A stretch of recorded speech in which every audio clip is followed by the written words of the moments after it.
네, 시청자 여러분 안녕하십니까? 파이널샷 진행을 맡은 최효은, 신민영입니다. 오늘 한국 증시 양시장 일제히 하락하면서 거래가 되고 있습니다. 오늘은 한 주를 마무리하는 금요일장이기도 하고 다음 주 월요일이 되면 이제 2024년의 전체 주식시장은 끝이 나게 됩니다. 사실 끝을 앞두고 이렇게 시장의 변동성이 커지다 보니 방송을 진행하는 입장에서 참 아쉬울 수밖에 없을 것 같습니다. 저희가 코스피 코스닥 오늘 1% 넘게 하락세 나타내고 있는 상황인데 외국인과 기관 수급 계속해서 빠져나가고 있고요. 오늘 달러 대 원화의 환율도 굉장히 불안합니다. 네, 그렇습니다. 또 어제에 이어서 오늘도 다른 아시아 증시는 그래도 선방하고 있는데 우리 증시만 파란불을 켜고 있다라는 점이 더 아쉽게 느껴집니다. 원달러 환율이 고공행진하고 있는 데다가 정치적 리스크도 여전히 우리 증시의 발목을 잡고 있는 상황이죠. 이제 내년을 대비해서 더 철저한 전략이 필요한 시점입니다. 오늘도 저희와 끝까지 함께 하시면서 현명한 전략 함께 세워보시죠. 네, 오늘도 준비했습니다. 시장 마감을 위한 마지막 한 방. 지금 출발할게요. 파이널샷.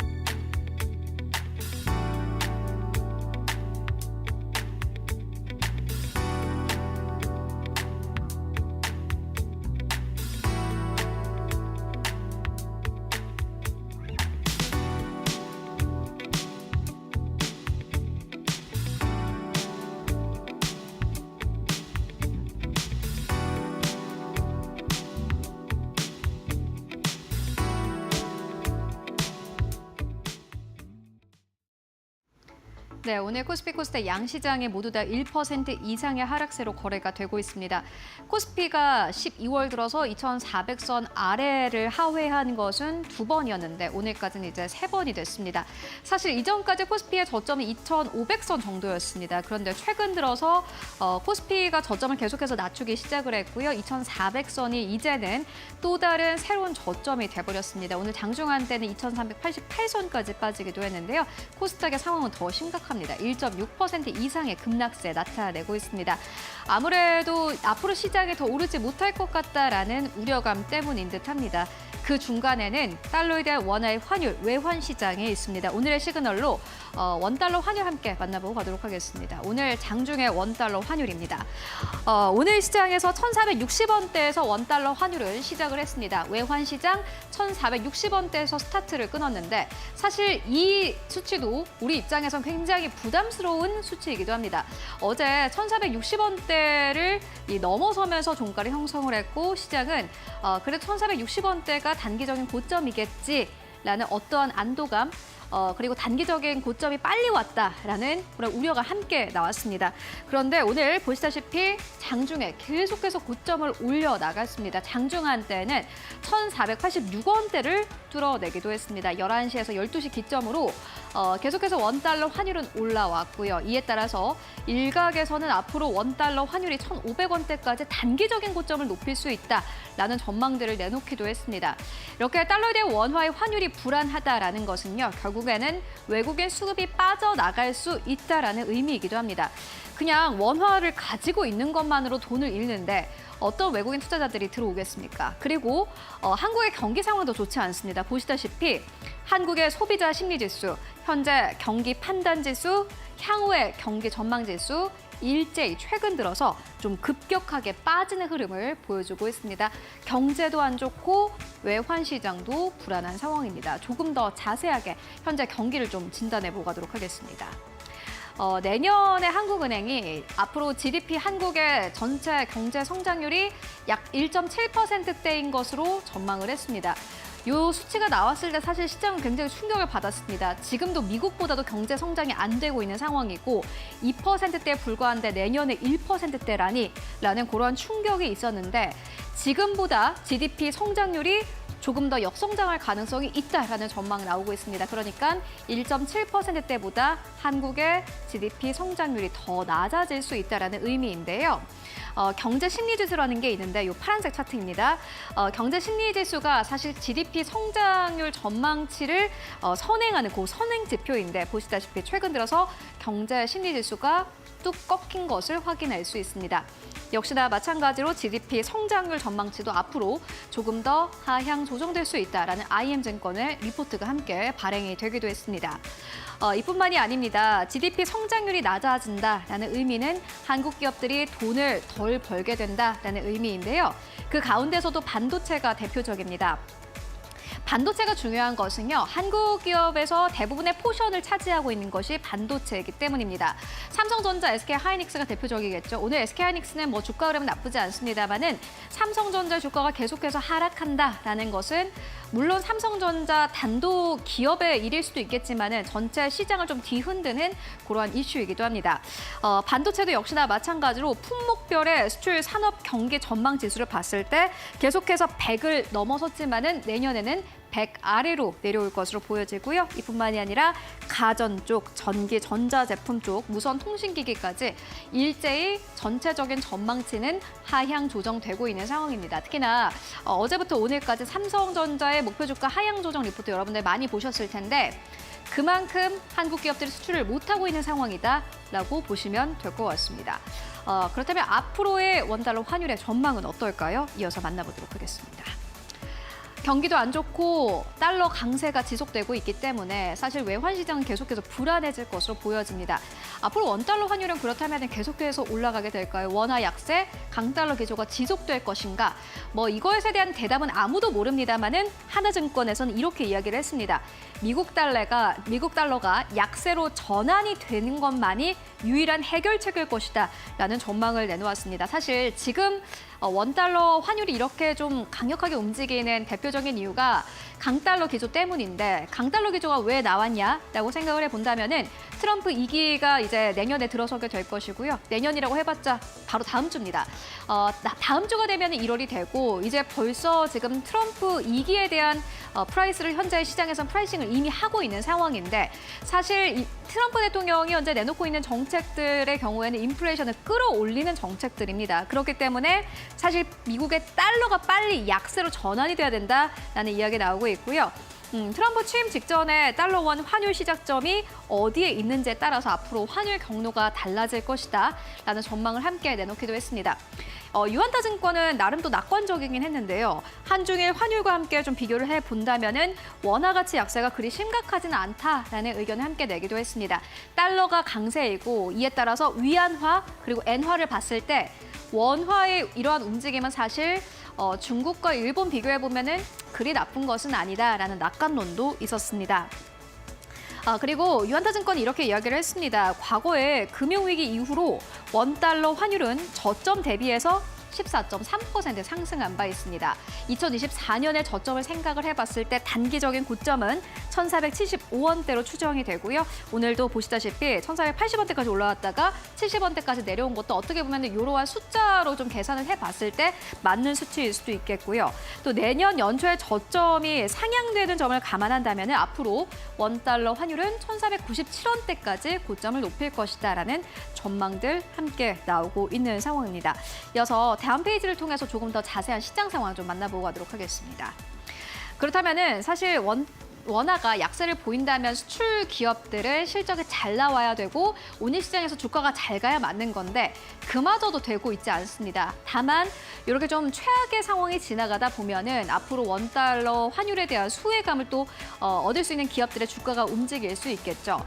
그래서 저희가 좀 생각을 해봤더니 증권사에서 이런 리포트를 내기도 했습니다. 원화 약세가 수출액 증감에는 확실히 영향을 주고 그리고 시간 같은 경우에는 보시다시피 18개월 정도 선행을 한다고 합니다. 그러니까 원달러 환율이 이렇게 움직이게 되면은 18개월 뒤에 그러한 효과가 기업들의 실적을 통해서 나타난다라는 건데 1년 6개월이 걸립니다. 그리고 최근에 1,400원이 뉴노멀이 돼버렸죠. 그 말 그대로 현재 원화가 약세가 좀 지속이 되고 있는 상황인데 그러한 측면에서 봤을 때 내년 2분기부터 시작될 가능성이 크다. 그러한 영향이 좀 있을 있을 가능성이 크다라는 의견들 함께 나오기도 했습니다. 그런 측면에 봤을 때 내년 상반기에는 마진이라는 이 키워드가 중요한 키워드가 되겠지만은 또 하반기로 갈수록 이 원달러 환율에 대한 수혜감을 얻는 기업들에 대한 집중도가 높아질 것이고 이에 따라서 수출 회복, 성장이 또 키워드가 될 가능성이 높다라는 의견들도 함께 나오고 있습니다. 요거는 계속해서 좀 살펴보실 필요가 있을 것 같고요. 그리고 사실 원달러 환율이 이렇게 불안합니다만은 외국인들의 수급 물론 나쁩니다. 그런데 9월, 10월, 11월, 12월까지 4개월 동안 좀 비교를 해봤더니 외국인들의 매도 금액은 연이어서 조금씩은 줄고 있는 것으로 나타났고요. 그리고 한국 기업들을 다 던져버리는 것이 아니라 그 가운데서도 사는 업종, 사는 기업들 분명히 있습니다. 봤더니 유한타증권에서 분석을 한 결과 소프트웨어 쪽으로 외국인들 매수 들어오고 있고요. 유틸리티 쪽으로도 역시나 매수세 들어오고 있고 미디어, 교육 쪽으로 매수세 들어오고 있습니다. 일단 물론 시장 상황이 좋지 않습니다만은 그럼에도 낙관적으로 볼 부분들 분명히 있습니다. 여러분들 함께 확인해 보시면 좋을 것 같습니다. 지금까지 오늘의 시그널 만나보고 왔고요. 그렇다면 오늘 또 주목해 볼 만한 헤드라인 어떤 것들이 있을까요? 이어서 신민영 앵커가 전해드립니다. 네, 이번에는 종목별, 업종별로 어떤 시그널이 나오고 있는지 종목 시그널 통해서 살펴보겠습니다. 4가지 헤드라인 준비했습니다. 첫 번째 헤드라인부터 열어보겠습니다.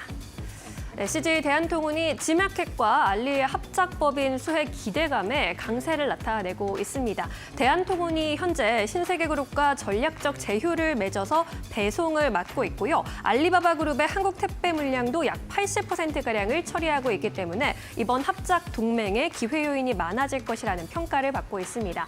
NH투자증권은 향후 시너지 창출 여부에 따라 물동량 증가 기회가 있다라고 전했습니다. 하지만 오늘 정작 신세계 관련주의 경우에는 이번 합작 법인 설립에 대한 회의적인 평가가 나오면서 주가 일제히 하락하고 있습니다. 두 번째 헤드라인입니다. 네, 양자 컴퓨터를 둘러싼 미국과 중국의 경쟁이 격화할 것으로 전망이 되면서 관련주의 주가는 동반 상승세를 연출하고 있는 상황입니다. 양자 컴퓨터 분야 안에서도 미중 갈등이 가열될 것이라는 조짐이 나옵니다. 기술력에서 현재 비교율을 점하고 있는 미국이 규제를 통해서 중국을 압박하고 있는 상황인데 중국도 이에 대항하면서 자원을 대폭 투입하고 새 양자 컴퓨터를 개발하고 있습니다. 중국 과학원 산하 연구진이 지난 16일 새로운 양자 컴퓨터 프로세서인 쭈층즈 3.0을 공개했는데요. 구글이 최신 양자칩 윌로우를 공개한 지 약 열흘 만이었습니다. 이를 두고 외신에서는 중국이 양자 기술을 놓고 얼마나 미국을 견제하고 있는지 잘 보여주는 사례다라고 꼬집기도 했습니다. 세 번째 헤드라인입니다. 베일봇은 오징어 게임 2 외신들의 혹평이 나오면서 테마주들의 급락세 나오고 있습니다. 아티스트 유나이티드 같은 종목들 급락세를 나타내고 있습니다. 큰 기대를 모았던 것과는 달리 작품이 일부 외신으로부터 혹평을 좀 받고 있습니다. 뉴욕타임즈는 오징어 게임이 빨간불을 켰다라는 기사를 내놓고 스토리가 정체돼 있다고 비평을 했고요. 영화 전문지 할리우드 리포터도 넷플릭스의 한국 히트작이 날카로움을 잃었다라는 제목의 기사에서 시즌 1에서 보여줬던 재미와 기발함, 통찰력이 부족하다라는 비판을 쏟아냈습니다. 네 번째 헤드라인입니다. 네, 삼성 SDS는 4분기 실적 부진 전망이 나오면서 52주 신저가를 다시 썼습니다. 오늘 현대차 증권에서 삼성 SDS의 올해 4분기 영업이익이 시장 전망치를 약 10%가량 하회하면서 부진할 것이라고 예상했고요. 투자 의견으로는 매수 바이 유지했는데 목표 주가를 18만 원으로 10%가량 또 하향 조정했습니다. IT 서비스의 부진이 이익 성장률 둔화의 원인이라고 밝혔고요. 이어서 추세적인 반등을 기대하기는 현재로서는 어렵지만 앞으로 1월쯤에 추가적인 주주 환원 정책이 나올 가능성이 있다라는 점 기대 요소로 바라볼 수 있다라고 함께 전했습니다. 4가지 헤드라인 이렇게 살펴보셨습니다. 네, 이번에는 전문가 전화 연결 통해서 좀 더 자세한 이야기 나눠보도록 하겠습니다. 오늘은 이데일리온 장창민 파트너 만나볼게요. 파트너님 안녕하세요. 네, 안녕하세요. 이데일리 파트너 장창민입니다. 네, 오늘 4가지 이슈 전해드렸는데 어떤 헤드라인에 조금 더 주목하고 계실까요? 네, 저 같은 경우에는 아무래도 오늘 시장에서 강한 흐름을 보여주고 있는 양자 컴퓨터 기술을 둘러싼 미국과 중국의 경쟁 격화에 좀 주목하고 있습니다. 배당락 다음 날이라는 점과 환율이 1,470원을 돌파했다는 소식에 전체적인 시장 분위기가 좋지 않은데 양자암호 관련주들만 좀 힘을 내고 있는 상황이기도 합니다. 유엔은 2025년을 세계 양자 과학 기술의 해로 지정하기도 했었고 양자 컴퓨터 분야에서도 이른바 미중 갈등이 좀 가열되고 있는 분위기가 이어지고 있습니다. 기술력에서 비교 우위를 좀 점하고 있는 미국이 규제를 통해서 중국을 좀 압박하고 있는 모습을 보이고 있지만 중국도 이에 대항해서 자원을 대거 투입하는 등 새 양자 컴퓨터를 개발하고 있는 상황으로 알려져 있는데요. 게다가 미국 뉴욕 증시에서는 양자 컴퓨팅이 새로운 테마로 부상하면서 관련주를 편입한 상장 지수펀드 ETF로 자금이 쏠리고 있습니다. 블룸버그 통신은 양자 컴퓨팅 관련주를 담은 디파이언스 퀀텀 ETF에 이달 들어서 2억 5천만 달러가 들어오고 2018년 이후 이때 상장했었는데 이때 이후로 가장 많은 월간 자금 유입액을 좀 기록했다고 밝혔는데요. 지난 6월 62달러 하던 이 ETF 주가는 이번 달 들어서 80달러도 넘는 상승세가 나오고 있습니다. 덕분에 우리 증시에서도 관련주들이 좀 널뛰기를 보여주고 있는 상황인데 대표적인 종목으로 한국첨단소재, KCS, 코이버 이런 종목들이 있는데 오늘 매물대를 한번 돌파했었던 드림 시큐리티도 관심 있게 보시면 좋을 것 같습니다. 드림 시큐리티는 대표적인 양자 암호 관련주로 지난해 11월 양자키 관리 장비 제품으로 국내 최초로 국가정보원 보안 검증을 획득하기도 했었습니다. 그리고 한국과 기술정보연구원으로부터 이전받은 양자 암호키 관리 원청 기술을 통해서 지속 개선하고 있다는 점을 좀 봤을 때에는 장기적인 관점에서도 지켜보면 좋을 기업으로 좀 보고 있습니다. 네, 양자 컴퓨터 관련주 안에서 또 관심주도 함께 이야기 들어봤습니다. 그렇다면 오늘 시장에서 또 공략주 성격으로 보고 계신 종목은 어떤 종목일까요? 네, 저는 오늘 시장에서 일단 오후장에 공략해볼 만한 종목으로 BI를 좀 말씀드려볼까 합니다. 지금 시장 분위기가 그렇게 좋지는 않기 때문에 시장을 역행하는 흐름을 좀 보여주고 있는 그런 종목들이 좀 좋을 것 같습니다. 대표적인 이유로는 전 세계 메모리 주도권을 SK 하이닉스가 주고 있다는 내용은 다들 잘 아실 텐데요. 최근 AI, 빅데이터 등 고성능 컴퓨팅 수요가 급증하면서 HBM에 대한 관심도가 계속해서 높아지고 있는 상황입니다. HBM은 기존 메모리 대비 대용량, 데이터 처리 속도가 훨씬 빠르기 때문에 AI, 데이터 센터 등에서 고성능 컴퓨팅 시스템의 필수적인 부품으로 알려져 있죠. 최근에 DI는 높은 시장 점유율을 자랑하고 있는 SK 하이닉스의 HBM용 버닝 테스터를 본격 공급한다는 소식이 좀 들려왔었습니다. 반도체 검사 장비를 시작으로 다양한 분야로 사업을 확장하고 있는데 이로써 좀 글로벌 기업으로 성장하고 있기도 하고 버닝 테스터, 웨이퍼 메모리 테스터 등 핵심 반도체 검사 장비를 국산화하는 데도 성공하기도 했었습니다. 그리고 최근에 음향 및 영상 관련 제품을 개발하고 생산하고 미래 성장 동력으로 2차 전지 사업에 진출하면서 배터리 관련 장비를 개발하고 있다 보니까 이런 확장된 사업 포트폴리오로 장기적인 성장 기대감도 한층 커지고 있습니다. 그리고 현재 가격대 수준부터 해서 13,700원 이 수준에서는 접근하시면 좋을 것 같고요. 목표가는 15,600원, 손절가는 12,200원 수준으로 잡고 보시면 좋을 것 같습니다. 이상 이데일리 파트너 장창민이었습니다. 감사합니다. 네, 오늘 DI에 대한 목표 주가 15,600원까지 함께 세워봤습니다. 이번에는 외국인과 기관은 어떤 선택을 하고 있는지 최효은 앵커와 함께 확인해 보시죠. 네, 오늘 코스피 안에서 1,000억 원 넘게 팔고 있는 외국인이지만요. SK하이닉스 쪽으로는 계속해서 매수 들어오고 있습니다. 두 번째로는 네이버, 세 번째로는 KB금융, 네 번째로는 포스코 퓨처엠, 다섯 번째로는 신한지주 사들이고 있습니다. 연이어서 SK하이닉스를 사들이는 것은 긍정적이고요. 매도하는 기업들 살펴보시면은 가장 첫 번째로는 삼성전자, 두 번째로는 고려아연, 세 번째로는 셀트리온, 네 번째로는 이마트, 다섯 번째로는 이수페타시스 이름 올리고 있습니다. 여전히 삼성전자는 매도하지만은 SK하이닉스는 매수하는 상반된 흐름을 보여주고 있습니다. 이어서 코스닥 안에서의 외국인 수급 만나보도록 하겠습니다. 네, 오늘 코스닥 안에서 외국인 투자자들은 에코프로 BM을 가장 많이 매수하고 있고요. 두 번째로는 HLB, 세 번째로는 이오테크닉스, 네 번째로는 테크윙, 다섯 번째로는 BHI를 올리고 있습니다. 낙폭이 과대된 기업들 중심으로 오늘 외국인들이 매수하는 흐름을 보여주고 있고요. 매도하는 기업들 살펴보시면은 가장 첫 번째로는 알테오젠, 두 번째로는 리가켄바이오, 세 번째로는 펩트론, 네 번째로는 삼천당제약, 다섯 번째로는 셀바스 AI 이름 올리고 있습니다. 그렇다면은 오늘 기관 투자자들은 어떠한 기업을 사고 팔고 있을까요? 이어서 만나보도록 하겠습니다. 네, 오늘 기관 투자자들은 삼성전자, SK하이닉스를 연이어서 매수하고 있는 것으로 나타나고 있습니다. 외국인과 기관은 여전히 SK하이닉스 사들이고 있고요. 기관의 외국인 스탠스와 약간 다른 부분이 삼성전자가 아닐까 싶습니다. 삼성전자도 오늘 시장에서는 매수하는 흐름. 세 번째로는 CJ 대한통운, 네 번째로는 이수페타시스, 다섯 번째로는 현대차 이름 올리고 있습니다. 새로운 기업들이 조금씩 눈에 띄고요. 매도하는 기업들 살펴보시면은 포스코홀딩스 오늘 시장에서 가장 많이 매도하고 있고, 두 번째로는 네이버입니다. 최근 들어서 많이 사들였던 기업들인데 오늘 시장에서 약간 덜어내는 흐름을 보여주고 있습니다.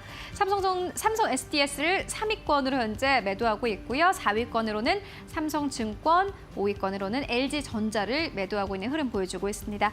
이어서 코스닥 안에서의 기관 수급 함께 만나보도록 하겠습니다. 네, 오늘 코스닥 안에서 기관 투자자들은 위메이드를 가장 다섯 번째로 매수하고 있는 것으로 나타나고 있습니다. 특히나 오늘 시장에서 게임주 쪽으로 외국인과 기관의 수급이 들어오는 것이 긍정적이라고 할 수 있겠고요. 4위권으로는 안랩, 3위권으로는 BHI, 2위권으로는 SOS랩, 1위권으로는 PSK홀딩스 이름 올리고 있습니다. 매도하는 기업들 살펴보시면 5위권으로는 HK이노엔, 4위권으로는 클래시스, 3위권으로는 펩트론, 두 번째로는 리가켄바이오, 그리고 어제 이어서 오늘까지 기관 투자자들은 알테오젠을 매도하고 있는 것으로 나타나고 있습니다. 네, 지금까지 외국인 기관 수급 함께 살펴보고 왔습니다.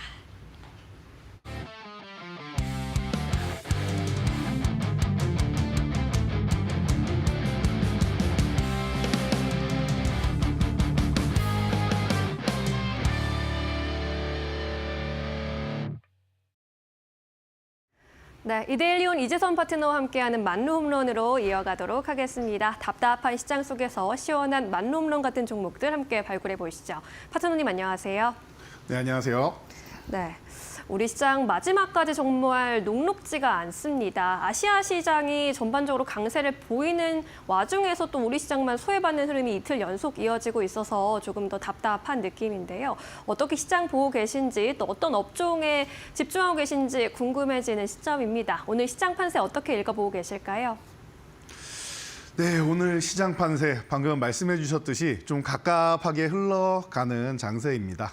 그런데 여러분들이 올해 내내 이런 느낌을 하반기에는 계속 받지 않으셨나 싶습니다.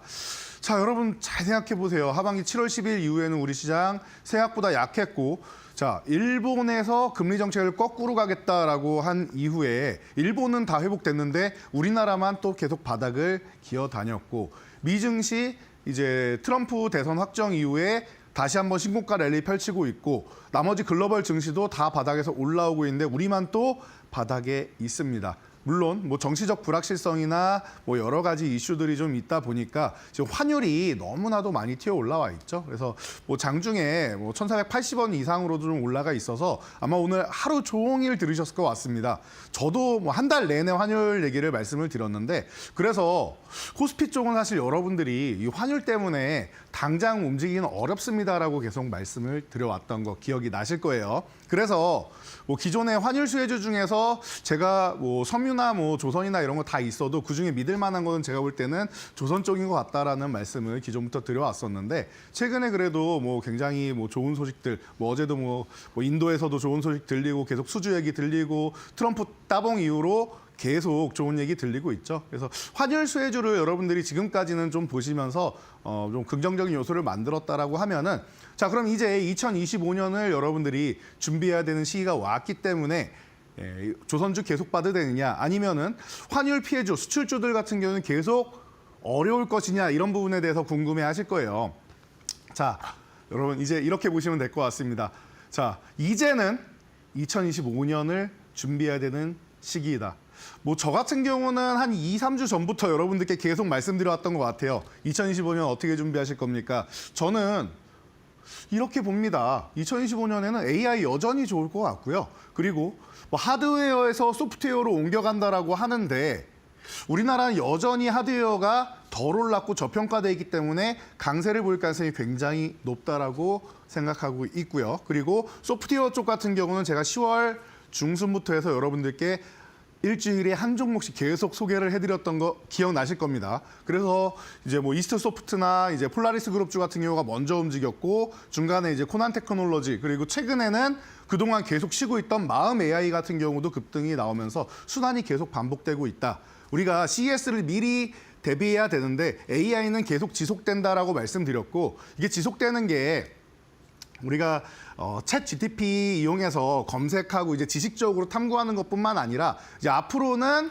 이제 CES에서 보시면 여러분들 가전으로 계속 발전해 나가는 모습 보일 거예요. 그리고 자동차에도 발전해 나가는 모습 보이고 할 겁니다. 우리 실생활로 이렇게 들어온다라는 거예요. 그래서 이번에 CES 타이틀이 다이브인이죠. 그래서 우리한테 스며든다, 퐁당 빠져든다라고 보시면 되는데요. 이런 부분을 그냥 앞으로도 단기적으로 흔들림이 있는 거는 2025년에 이슈를 위해서 흔들리는 거다라고 생각하시면 좋을 것 같아요. 환율 영향 분명히 영향이 큽니다. 그래서 여러분들이 지수를 보시면은 이제 코스피 지수 같은 경우 여러분들이 차트 이렇게 보셔도 너무 바닥권이라서 지금 불안불안하고 환율 영향력 때문에 힘들다라고 생각하실 수 있는데 이런 부분에 있어서 공통적으로 계속 말씀드리는 부분입니다.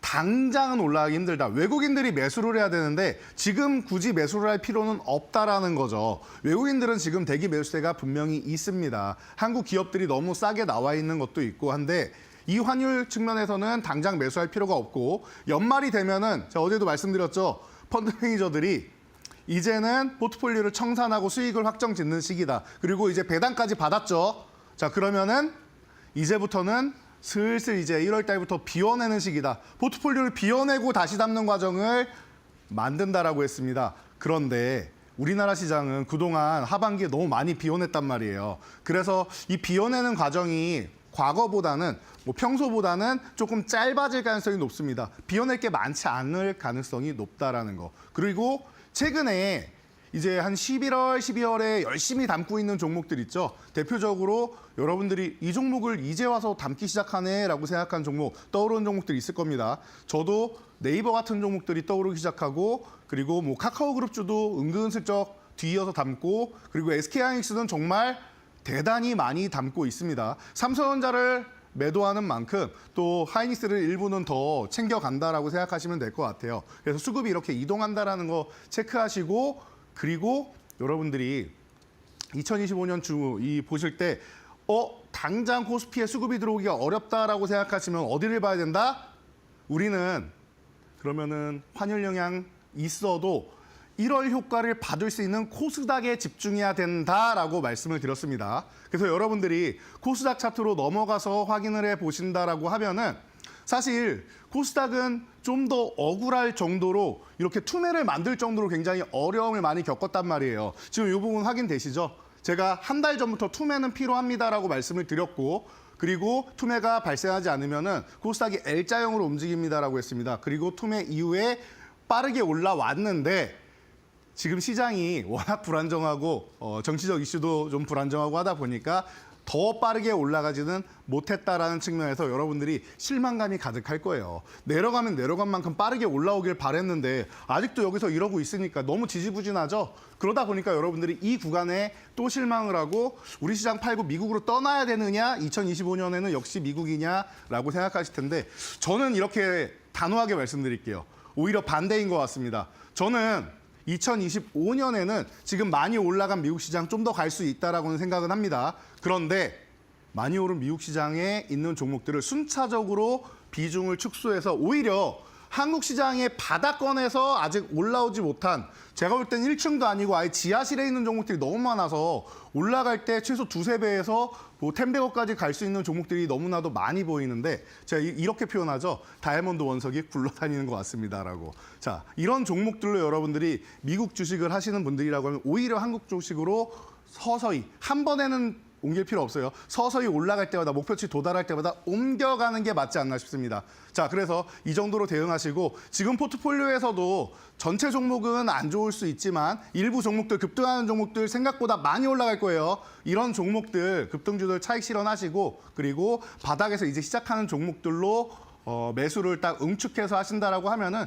제가 볼 때는 단기적인 흔들림 신경 안 쓰셔도 돼요. 1월 효과 여러분들 다 누리실 수 있고요. 그리고 상반기에 여러분이 생각한 것보다 코스닥 시장 같은 경우 빠르게 튀어오를 수 있다라는 이 관점은 변화 없으니까요. 오히려 정치력 불확실성이 상반기에 해소가 된다라고 하면 여러분들 아니 우리 시장이 언제부터 이렇게 강했지라고 생각되실 정도로 좋은 시장 나올 수 있으니까 희망을 가지시라는 게 아니라 아마 여러분들이 한 3개월 지나면은 이런 시장에 대해서 느끼실 수 있을 테니까 편안하게 보시면서 지금 연말 거래대금 많이 줄어있고 하다 보니까 이렇게 흔드는 것도 이제 뭐 빠르게 이렇게 내려왔다가 빠르게 올라왔다 하는 이런 과정이 펼쳐질 거예요. 그래서 이런 부분에 대해서 너무 크게 신경 쓰지 않아도 된다라는 거. 환율은 안정될 것이고 그리고 글로벌 이슈도 해소가 될 것이고 금융당국도 이슈가 좀 해결되면은 뭐 적극적으로 관여를 할 가능성이 높으니까 이런 부분 여러분들이 보시면서 저희 말로 없는 코너랑 매일매일 함께 하신다라고 하면은 이 시기도 다 지나가고 1월 딱 되고 다시 한번 체크해 보세요. 제가 말씀드린 대로 좋은 시장 올 거니까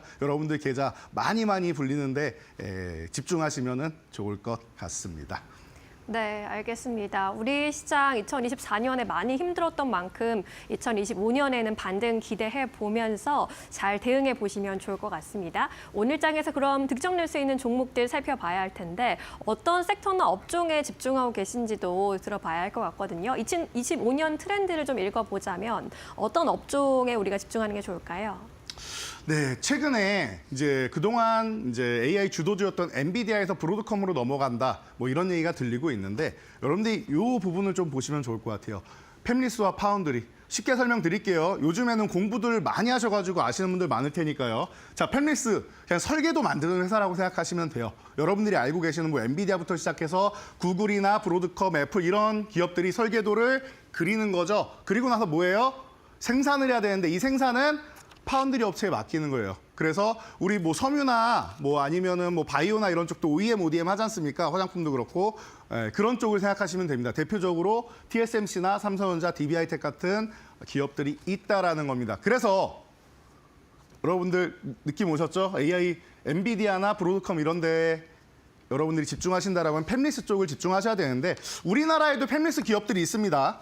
그래서 첫 번째 안타 종목으로는 제가 조금 작은 종목들, 여러분들 좀 탄력 있는 종목들 좋아하시니까 뭐 LX 세미콘 같은 경우를 준비를 해왔습니다. 그래서 우리나라는 사실 팹리스 업체 중에서 굉장히 큰 기업이 없어요. 좀 작습니다라고 했음에도 불구하고 그래도 조단위에 있는 기업이에요. 과거에 이제 실리콘웍스라는 이름 붙었을 때 그 당시 시절부터 해서 팹리스 대장주였고 이제 디스플레이 구동칩의 강자입니다. LG 디스플레이랑 워낙 뭐 끈끈하기 때문에 이런 부분에서 이제 편안하게 여러분들이 보시면 된다라는 측면 이런 부분을 보시면 될 거고요. 그리고 최근에 이제 노바텍에서 이제 등장해가지고 경쟁사가 생겼네라는 부분에서 부담을 좀 갖기 시작했는데 이 부분은 이제 신규 사업 뭐 박열기판이나 뭐 MCU나 PMIC나 이쪽으로 해서 돌파구를 찾고 있어서 2025년에는 그래도 성과가 천천히 나올 거다라는 전망이 나오고 있습니다. 그래서 이런 신규 사업에 대한 기대감을 갖고 아직까지는 바닥에서 이제 막 올라오기 시작하고 있어요. 그러다 보니까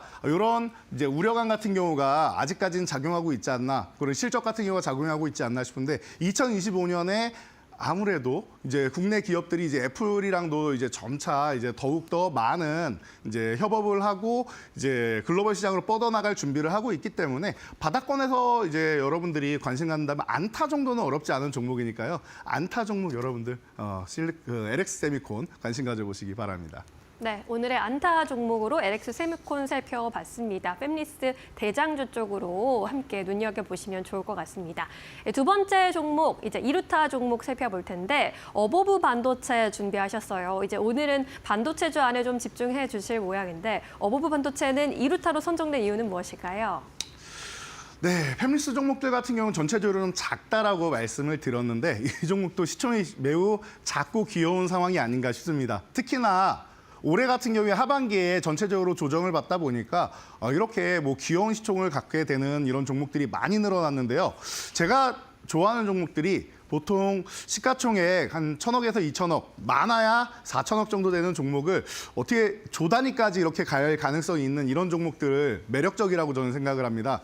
그래서 어부 반도체도 당장 조 단위까지는 아니고 제가 볼 때는 좀 중장기적으로는 그래도 한 8,000억 이상은 가야 되지 않겠느냐라는 이제 기대감을 갖고 있는 기업이에요. 지금 가정용 MCU의 강자로서 삼성전자에 계속 공급하고 있죠. 그러다 보니까 뭐 든든한 이제 거래처가 있다라는 측면에서 이제 긍정적인 측면을 만들고 있고, 자 그리고 이제 가온칩스랑 이제 협업을 해서 고성능 쪽으로 넘어가서 AI 시장을 더욱더 적극적으로 겨냥하겠다라고 합니다. 그래서 이런 부분을 여러분들이 뭐 체크를 해보신다라고 하면은 제가 볼 때는 어부 반도체 충분히 기대감이 있다. 여러분들 코로나 시즌에 이제 차량용 반도체 쇼티지 나와가지고 이 차량용 반도체 이 관련 쪽을 이제 나노 공정 쪽을 한 28나노 쪽으로 뭐 40나노 이상이었던 공정을 줄인다라는 얘기가 있었는데, 이런 부분에 있어서도 지금 어부 반도체 같은 경우는 뭐 65에서 한 130나노 정도 공정을 지금 가지고 있는데, 이 공정은 28나노 공정으로 넘어가기 위해서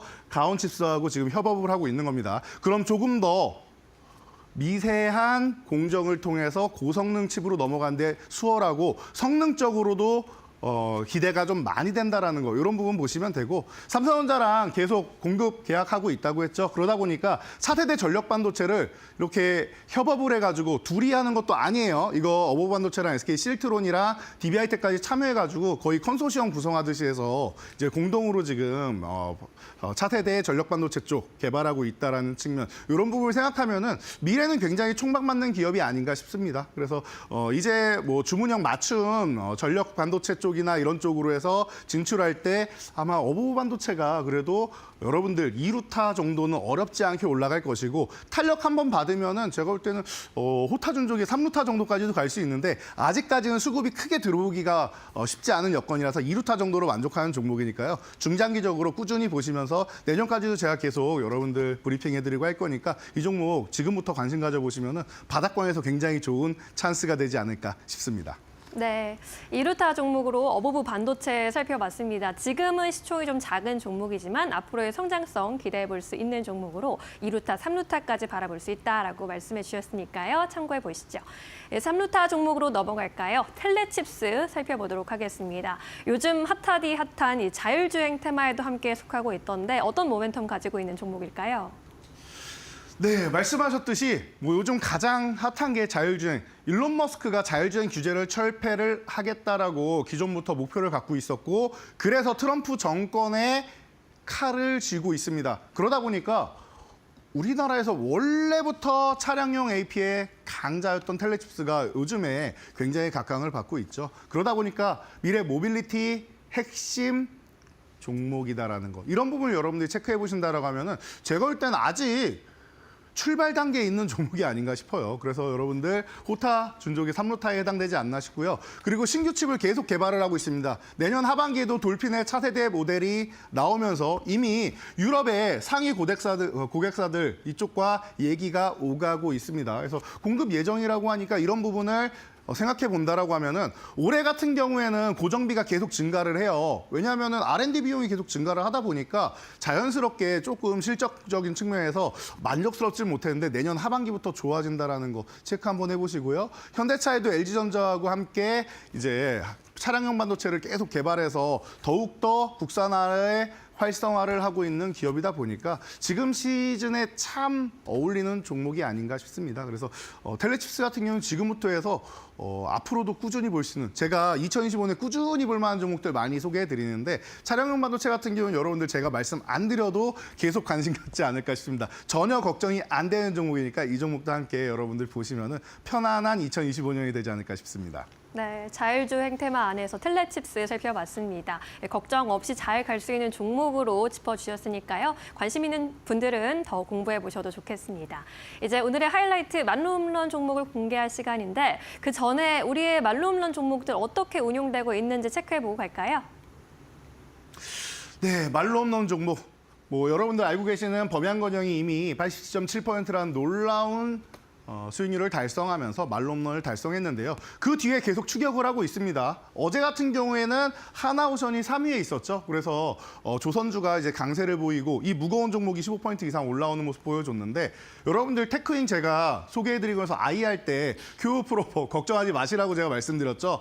잠깐의 흔들림은 있었지만 한 달 혹은 2달 뒤 정도면 여러분 기억도 안 나실 겁니다. 근데 오늘 벌써 4만 원 두들기면서 20% 넘는 장중에는 조금 더 올라가긴 했는데 20%를 돌파했다라는 측면에서 여러분들 의미가 있지 않나 싶습니다. 4만 원 넘어가면 제가 볼 때는 말홈런까지 어렵지 않으니까 이런 종목들 여러분들 꾸준히 보시면서 2025년에도 함께 하신다라고 하면은 제가 오늘 가져온 말홈런 종목과 함께 기대감이 굉장히 높으니까요. 여러분들 지금 시장 실망하지 마시고 계속 제가 도전하는 이 말홈런 종목들 집중해 주시면 좋을 것 같습니다. 네, 좋습니다. 이렇게 어려운 시장, 녹록지 않은 시장 안에서도 높은 수익률 기록해주고 있는 똘똘한 종목들 살펴보셨습니다. 그렇다면 오늘은 이제 어떤 종목 꼽아주셨을지 궁금해 주시는데 반도체 종목 워낙 많다 보니까 어떤 종목 가장 좋게 보고 계시는지 정말 궁금해지네요. 오늘 말홈런 종목도 공개해 주시죠. 네, 말홈런 종목 설명이 많이 필요 없는 것 같습니다. 자, 내년에는 온디바이스 AI 시장이 확대되고 자, 엔비디아에서 이 범용 반도체에서 주문형 반도체 브로드컴으로 넘어가고 있다는 거 모두가 많이 들으셨을 거예요. 그렇다라고 하면은 왜 넘어가겠습니까? 전력 소모나 아니면은 금전적인 문제나 이런 부분에서 계속 신경을 쓰고 있다라는 거죠. 그래서 빅테크 기업들이 계속 전력을 사 모으는 것이고 그렇다라고 하면 저전력 반도체 쪽으로 해서 더더욱 활성화될 가능성이 높은 시기가 바로 내년이라는 겁니다. 자, 그렇다라고 하면은 이미 퀄컴과 미디어텍의 인증을 받은 국내 최초로 인증받은 이런 기업 제주반도체 같은 경우 여러분들이 항상 주시를 하고 계셔야 되고 지금 가격권도 너무 좋아요. 기간 조정 받고 가격 조정 받고 충분히 쉬고 있기 때문에 9,000원 이하에서는 그냥 편안하게 모아가시면 돼요. 아까도 보니까 뭐 8,800원대도 가고 점점 내려가서 굉장히 좋은 가격 주고 있는데 이렇게 모아가시는 전략 너무나도 좋고요. 10,000원만 넘어가면 12,500원 어렵지 않을 것 같습니다. 그리고 15,000원만 가도 여러분 지금부터 해서 적어도 60에서 70% 정도 수익이 날 수 있는 구간이니까 편안하게 보시면 될 것 같아요. 종가 8,500원 이탈할 때만 여러분들 리스크 관리해 주시고 이 종목 저항 돌파하거나 저항을 받는 구간 올 때마다 제가 리뷰를 해드리는데 저희 공부방 오시면 제가 다 올려드리니까 오셔갖고 함께 하시면 여러분들 내년에 굉장히 멋진 한 해가 되실 거라 생각합니다.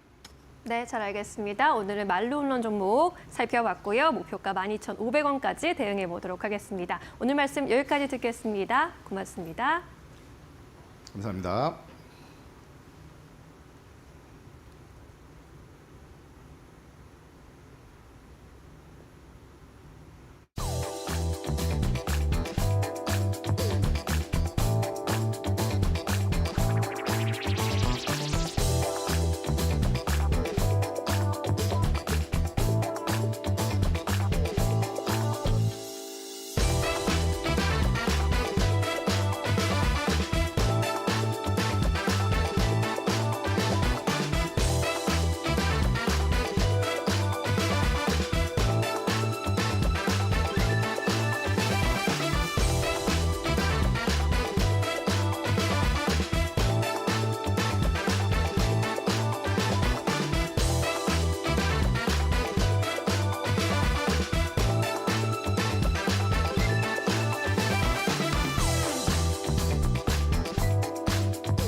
네, 이어서 팩트체크 코너로 이어가 보도록 하겠습니다. 오늘은 이데일리의 성주환 법조팀장 모시고 이야기 나눠보도록 하겠습니다. 안녕하십니까? 안녕하십니까?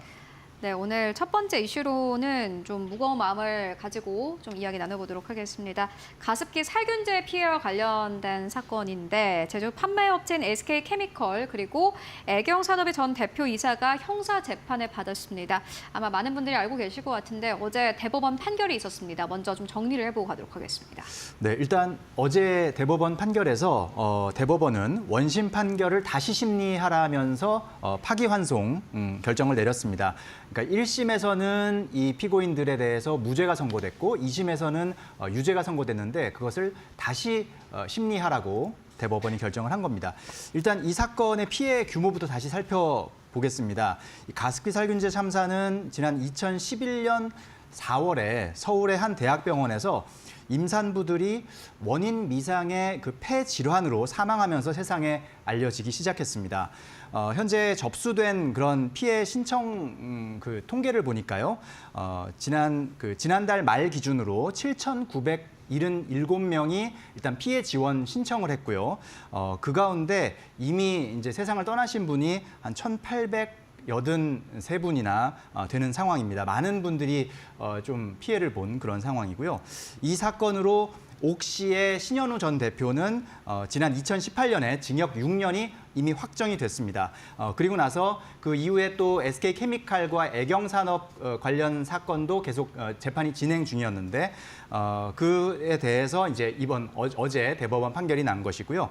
어쨌든 이 가습기 살균제 사건 자체가 대한민국 최대 규모의 환경 보건 참사로 기록되고 있습니다. 네, 사망자가 1,800명이 넘어가는 최대 참사 중 하나이기도 합니다. 일단 뭐 어제 대법원 판결이 있었고 그런데 앞서서 옥시 전 대표는 이미 6년 전에 징역 6년을 확정을 받았다라고 짚어주셨습니다. 그런데 이번에는 좀 다른 이유가 있습니까?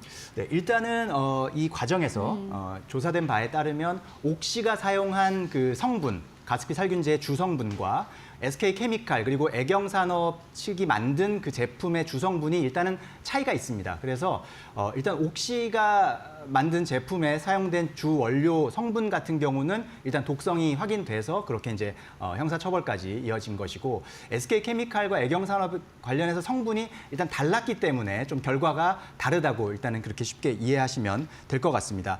그리고 어제 대법원 판결에서 조금 주목할 만한 부분은 바로 일단 양쪽 제품의 그 주성분 차지가 다른데 그렇기 때문에 그 성분이 다른 별개의 상품이기 때문에 이것을 공동 정범으로 볼 수가 없다라는 것이 일단 어제 대법원 판결의 핵심 내용이라고 볼 수가 있겠습니다. 일단 주원료가 뭐 성분이나 체내 분해성 또 대사 물질이 달랐고 제품 개발 또 출시 과정에서 서로 뭐 옥시 측과 뭐 SK케미칼 측 또 애경산업 측이 서로 뭐 이렇게 의사 연락이 있었다고 볼 만한 정황도 인정되지 않은 점 이런 점들이 일단은 두 양쪽이 공동 정범이 으로 볼 수 없다, 성립하지 않는다라는 재판부의 결정이 있었던 배경인데 이것이 왜 중요한 부분이냐면 앞서서 말씀드린 것처럼 1심에서는 일단 무죄가 선고됐었는데 이 SK케미칼 전 대표 또 애경산업 전 대표에 대해서 무죄가 선고됐었는데 2심에서 유죄를 선고하면서의 이유 자체가 바로 이 양쪽의 공동 정범 관계를 인정했기 때문에 바로 2심에서 이 SK케미칼 전 대표와 애경산업 전 대표를 유죄로 인정할 수 있었던 그런 거였습니다. 그런데 대법원에서는 각기 다른 제품의 성분이 쓰여졌기 때문에 이것을 공동정범이 성립한다고 봐서는 안 된다라는 것이 대법원 판결의 아까 이제 말씀드렸듯이 핵심이었고요. 그래서 SK케미칼의 제품을 단독으로 사용한 피해자가 또 있을 수 있고 애경산업 제품을 단독으로 사용한 제품. 왜냐하면 이 아까 말씀드린 일단 지금 피해 신청이 접수된 분들만 거의 한 8,000명 가까이 되는데 이분들이 여러 유형이 섞여 있습니다. 그러니까 옥시 제품, SK케미칼 제품, 애경산업 제품을 모두 사용하신 분도 계시고 옥시 제품만 사용하신 분도 계시고 뭐 SK 제품만 또 애경산업 제품만 사용하신 분도 계시고 그 세 개 중에 뭐 2개를 또 섞어서 사용하신 분도 계시고 이런 여러 가지 상황이 있기 때문에 이 상황들을 좀 나눠서 봐야 되는데 만약에 옥시 제품과 SK케미칼과 애경산업을 나눠서 본다면 왜냐하면 따로 이 부분을 심리가 충분히 이루어지지 않은 것이다. 이 재판에서는. 그렇기 때문에 이 부분을 다시 봐야 된다라고 대법원에서는 판단을 한 것이다라고 이해하시면 되겠습니다. 각기 이제 다른 성분을 이용했기 때문에 다르게 보는 것이 맞다라고 쉽게 생각을 해보시면 될 것 같고요. 그렇다면은 파기환송심 재판에서는 어떠한 쟁점이 또 주목을 받을지 궁금합니다. 네, 대법원에서 이제 파기환송을 하면서 이 SK 제품이나 애경산업 제품을 단독으로 사용한 사람들과 그 피해자들이 사망이나 혹은 상해에 이르게 된 데까지의 어떤 인과관계 이런 부분들을 파기환송심에서는 살펴봐야 된다라고 이제 지적한 부분, 이 부분이 이제 하나의 큰 쟁점이 될 수 있겠고요. 또 하나는 이렇게 단독으로 SK 제품이나 애경산업 제품만을 단독으로 사용한 그 사람들이 사망과 상해에서의 인과관계가 어떻는지 이것도 봐야 되고, 그다음에 여러 제품을 함께 사용했는데 그 여러 제품을 함께 사용한 경우에도 SK 제품과 애경 제품으로 인한 인과관계는 과연 어떻게 되는지 이것도 이제 그 재판 과정에서 입증을 해야 된다라는 것이 바로 대법원의 파기환송의 어떤 중요한 핵심 요지이고요. 또 한 가지 마지막 세 번째 쟁점이 뭐냐면 공소시효 문제가 있습니다. 그러니까 대부분의 피해자분들이 2010년 내지 2011년 그 당시에 이제 많이 사망한 것으로 파악이 되고 있는데, 이 사건 SK케미칼 전 대표, 애경산업 전 대표에 대한 기소는 2019년에 이루어졌습니다. 그런데 이 기소의 혐의가 업무상 과실치사죄인데 이 업무상 과실치사죄의 공소시효가 7년이라는 점에 있습니다. 그러니까 대부분의 사망자가 2011년까지 이제 돌아가셨다면 그러면 2018년에 늦어도 2018년에는 기소가 됐어야 되는데 2019년에 기소가 된 이 부분이 과연 파기환송심에서 어떻게 될 것이냐. 공소시효가 이미 완성됐다고 만약에 재판부에서 인정된다면 이 자체는 아예 면소, 그러니까 기소를 면해주는 그런 결정이 내려질 가능성이 있다. 다만 앞서서 2심에서 왜 유죄가 선고됐냐 하면 옥시 사건 피고인들과 만약에 이 사건 피고인들이 공동 정범 관계가 인정이 된다면 그러면 그 사이에 공소시효는 중단되기 때문에, 그렇기 때문에 공소시효가 완성되지 않았다고 이제 판단할 수가 있는 것이거든요. 그렇기 때문에 사실 앞서서 말씀드린 것처럼 대법원에서 일단 공동 정범 관계가 성립하지 않는다고 본 것이 사실은 아주 결정적인 이 사건에 있어서 핵심 포인트가 되지 않을까. 앞으로 파기환송심에서도 그렇게 좀 생각이 드는 상황입니다. 네, 그렇다면은 이번 판결이 피해자들 그리고 해당 기업들에게는 어떠한 영향을 미칠지도 궁금한데요. 네, 일단 피해자분들은 이번 판결에 강한 불만을 표출한 상태입니다. 피해구제법상 인정된 한 5,800여 분 가운데 SK케미칼이 원료를 공급한 제품을 사용한 분들이 90%를 넘고, 그러니까 거의 대부분인 거고요. 애경 제품 사용자도 한 30% 정도에 달하는 상황이라고 합니다. 그러니까 중복되는 분들도 계시고요. 이런 상황에서 SK케미칼과 애경산업이 범인이 아니라면 누가 범인이냐라면서 어제 이 대법원 판결 직후에 이 피해자 모임이나 피해자 단체에서 상당히 반발하는 그런 모습을 보이면서 앞으로 계속해서 이 부분들을 조금 우리는 알리겠다, 이 부당함을 알리겠다라는 그런 또 의지를 내비치셨고, 해당 기업 입장에서는 일단 이번 판결과 별개로 피해자들의 고충에 대해서 죄송하다는 입장을 밝혔는데요. 피해 회복을 위한 노력도 지속하겠다고 약속을 했습니다. 하지만 일단 앞서 말씀드린 것처럼 공소시효 완성으로 인한 면소 가능성이 지금 제기되고 있는 상황인데, 만약에 파기환송심에서 실제 그런 결과가 나타난다면 일단은 형사법상 법적으로 이들에게 법적인 책임을 묻기는 좀 어려워질 수 있는 상황이 벌어질 수도 있겠다라고 말씀드립니다. 네, 파기환송심까지 잘 살펴봐야 될 것 같다라는 생각이 들고요. 이어서 두 번째 이슈로 넘어가 보도록 하겠습니다. 이번에는 SK 최태원 회장의 이혼 소송과 관련된 이슈인데요. 보니까는 SK그룹의 최태원 회장이 최근 대법원에 이혼 소송 취하서와 이혼 확정 증명 신청서를 잇따라 제출했다고 합니다. 왜 이런 조치를 취한 겁니까? 네, 최태원 회장이 지난 4일에 이혼 확정 증명 신청서를 제출했고 이번 이번 주에는 소취하서까지 냈는데요. 이것은 이제 노소영 관장과의 혼인 관계가 종료됐다는 점을 좀 먼저 확인해달라라는 그런 조치라고 보시면 되겠습니다. 왜냐하면 최 회장 측은 공정거래위원회의 계열사 신고를 지금 앞두고 있는 상황인데 조금 혼선이 있을 수 있으니까 이것을 정리할 필요가 있다라는 겁니다. 왜냐하면 혼인 관계가 계속될 경우에는 그 노태우 전 대통령의 일가 관련한 법인까지 신고를 해야 하는 부담이 있다. 그러면서 이것을 제대로 하지 않으면 SK 입장에서는 또 법적인 그런 제재를 받을 수 있는 그런 상황이기 때문에 그래서 이런 조치를 지금 요청을 하는 것이다라고 하는 것이고요. 앞서서 최 회장은 지난 6월에도 항소심 재판 과정에서 이런 이혼 확정 증명을 신청했지만 그 항소심 재판부가 받아들이지 않은 그런 바가 있습니다.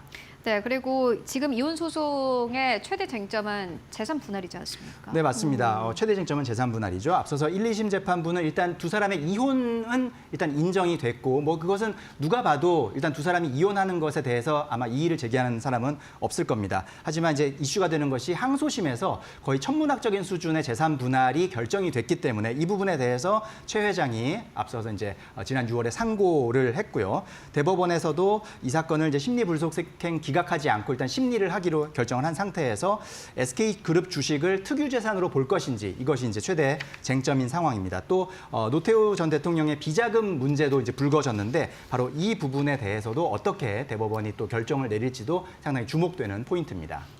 그리고 보니까는 최 회장이 혼인관계 종료 확정 시도에 대해서 노소영 관장 측이 반발을 하고 있다라는 보도가 나왔는데 왜 그런 건가요? 네, 일단 노 관장 측에서는 재산 분할이나 또는 위자료에 대한 판결이 아직 확정되지 않았는데 이혼만 먼저 따로 확정하려는 것은 이것이 사법부의 헌법상 의무를 저버리는 처사라고 주장을 하고 있습니다.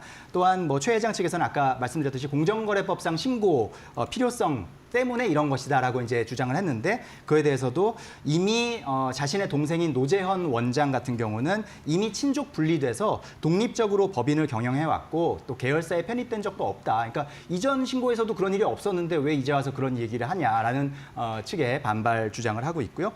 이것은 결국은 최 회장이 재산 분할 없이 조강지처를 내보내려는 그런 가정 파괴 시도다라면서 강하게 또 비판의 목소리를 내고 있습니다. 그러면 최 회장의 이제 소취하가 앞으로 이혼 재판에는 어떠한 영향을 미칠지도 궁금한데요. 네, 일단은 최 회장이 이혼 소송을 취하하더라도 노 관장 측에서도 역시 마찬가지로 이혼 소송 반소 측면에서 반소가 있기 때문에 관련 재판은 계속 진행될 수밖에 없습니다. 즉 재산 분할을 둘러싼 대법원 심리는 그대로 유지된다. 지금 최 회장의 어떤 이런 요청에도 불구하고 요청된다는 것이고 다만 이제 최 회장의 소취하로 인해서 이혼 부분만 분리해서 확정할 수 있을지는 역시 대법원이 판단할 수 있는 사안이다라고 이제 말씀드릴 수 있고요. 법조계에서는 이것이 받아들여질 수 있다 혹은 받아들이기 어렵다라는 의견이 좀 맞서고 있는 상황이라고 보시면 될 것 같습니다. 대법원은 내년 중에 아마도 최종 판단을 내릴 것으로 예상됩니다. 네, 알겠습니다. 최태원 회장의 이혼 소송 관련 이슈까지 짚고 왔습니다. 지금까지 성주원 법조팀장과 함께 이야기 나눠봤습니다. 말씀 고맙습니다. 고맙습니다.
마켓 무버입니다.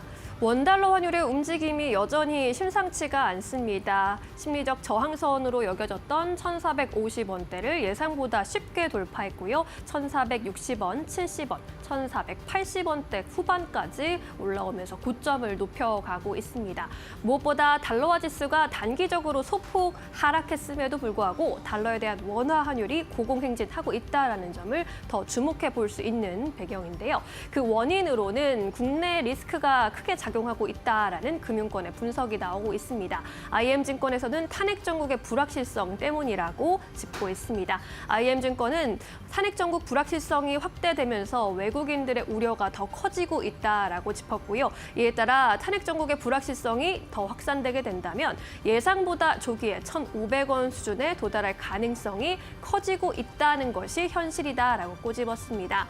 우리 은행 같은 경우에는 한국의 기초 체력 자체가 문제다라고 이야기를 했는데요. 한국 경제의 기초 체력인 펀더먼털을 둘러싼 우려가 남아있는 것이 원달러 환율 급등의 가장 큰 이유라고 전했습니다. 그러면서 외국인들이 주식시장과 국채, 선물을 모두 이탈하면서 원달러 환율의 상승으로 이어지고 있다라고 진단을 했습니다. 이렇게 원달러 환율이 1,480원대까지 진입하게 되면서 불안감은 커지고 있는 상황이지만 그래도 우리는 투자자 입장에서 또 투자 전략을 세우지 않을 수가 없을 텐데요. 유한타증권은 이와 관련해서 불편한 환율에도 편해질 선택지라는 리포트를 내놓기도 했습니다. 기관론보다는 투자 전략을 짜야 할 시점이다라는 겁니다. 불편한 환율 상황이 이어지고 있지만 그래도 외국인들의 매수세가 들어오고 있는 업종이 있다라는 것을 잘 살펴봐야 한다는 건데요. 유한타증권은 이렇게 11개의 업종에 외국인들의 순매수세가 유입되고 있다라고 강조를 했습니다. 특히 시가총액 대비 순매수 강도가 강한 업종들을 좀 살펴보면 인터넷과 게임을 비롯한 소프트웨어 업종이 1위로 꼽혔고요. 그 다음으로 유틸리티와 미디어 순으로 외국인들의 순매수세가 강하게 들어오고 있다라고 강조를 했습니다. 뿐만 아니라 외국인 투자자들의 순매수 강도가 높았던 상위 업종들을 뜯어보면 대부분 12월에 국내 내부적인 불확실성이 있는 상황에서도 그럼에도 불구하고 마진에 대한 기대가 긍정적으로 유지되거나 상향 조정된 업종들이었다라는 점이 또 특이점이다라고 짚었는데요. 현재 환율이 많이 불안합니다. 그럼에도 우리가 비관론에 집중하기보다는 현명한 투자 전략을 가지고 외국인들의 변화가 어떤 쪽으로 이동하는지를 집중해 보는 것도 하나의 투자 전략이 될 것 같습니다. 마켓무버 전해드렸습니다. 네, 이어서 오늘 시장에서 주목해 볼 만한 이슈들 그리고 종목들 함께 이야기 나눠보도록 하겠습니다. 오늘도 두 분과 함께 보도록 하겠습니다. 지신포의 박근호 이사, 이델리온의 박정식 파트너 모셨습니다. 안녕하십니까? 안녕하세요. 오늘 두 분과 또 시장 이야기 해봐야 될 텐데 저희 두 분과 함께 시장 이야기를 한 이래로 시장이 뭐 좋았다, 급등했다, 뭐 반등에 아주 강력하게 성공했다라고 전해드린 적이 없는 것 같아요. 오늘 시장도 좀 빠지고 있고 장중에는 2,400선을 하회하기도 했는데 그래도 2,400선을 하회할 때는 시장에서 반발 매수세가 강력하게 들어오는 듯합니다. 오늘 어떠한 좀 이슈에 집중해보면 좋을까 하고 생각을 해봤더니 사실 원달러 환율밖에 없더라고요. 오늘 주제 바로 공개해보도록 하겠습니다. 원달러 환율이 고공행진 흐름을 보여주고 있습니다. 진짜 수혜주를 좀 찾자라는 생각이 들어서 두 분께 질문을 해봤는데 먼저 박근호 이사님은 수혜주 어떤 거 보고 계세요? 네. 저는 실질적으로 지금 가장 수혜를 보고 있는 기업보다도 분들은 미국 주식 하시는 분들이라고 생각을 하고 있거든요. 늘 원론적인. 그렇죠. 미국 주식 손절 쳤는데 원화로 환전하니까 수익이라고 뭐 이런 얘기도 좀 너무 슬퍼요. 그런 얘기도 나오고 있는데 웃을 때가 아닙니다. 네. 네. 개인적으로 이제 조선주들 얘기가 많이 나오고 있긴 네. 합니다만 조선주는 이제 계약해서부터 이제 돈을 받기까지 이 텀이 굉장히 길기 때문에 저는 조금은 조선주는 좀 예외를 보고 싶고 가장 제가 보는 수혜 업종은 이제 몇 가지 조건이 있어요. 달러 네. 자산이 많은 기업들, 그다음에 달러로 뭔가 이제 계속적으로 거래를 하면서 바로바로 이제 그 달러 가치에 대한 영향을 받는 기업들, 그게 어떤 기업들인가 한번 생각을 해봤는데 이 소셜 카지노를 전문으로 하는 게임사들 있잖아요. 그러면 저는 궁금한 게 그런 기업들 같은 경우에는 비용도 달러로 나가지 않습니까? 네, 거의 그 왔다 갔다 하는 돈이 다 거의 달러로 이제 그 아. 왔다 갔다 하거든요. 그래서 넷마블도 많이 좀 언급이 되긴 합니다만은 구조적으로 봤을 때 저는 W 게임즈가 가장 좀 수혜를 많이 볼 것이다. 이제 환율이 유지가 된다는 전제 조건 하에 W 게임즈 잠깐 좀 살펴보면 일단 여기까지 듣고 네. 그다음에 네. 박선식 파트너님 네. 어떤 기업 보십니까? 저는 이제 반도체 섹터인 것 같습니다. 반도체 수출할 때 네, 달러로 왜냐면- 많이 잘 벌 거다. 예, 어. 왜냐하면 국내 이제 수출 이제 포지션을 보면 반도체가 가장 많이 차지하고 있고 전체 한 그래요? 20%를 차지하고 있거든요. 음. 그래서 반도체가 좀 수혜로 작용하지 않을까라고 생각을 한번 해봅니다. 특정한 기업을 가지고 오셨죠? 그럼요. 아직 공개를 안 하시는 건가요? 알겠습니다. 원래 이게 두 개가 같이 나가야 되는데 뭐 공개를 안 하신다고 하니 조금 이따가 들어보도록 하겠고 그렇다면 W 게임즈 네.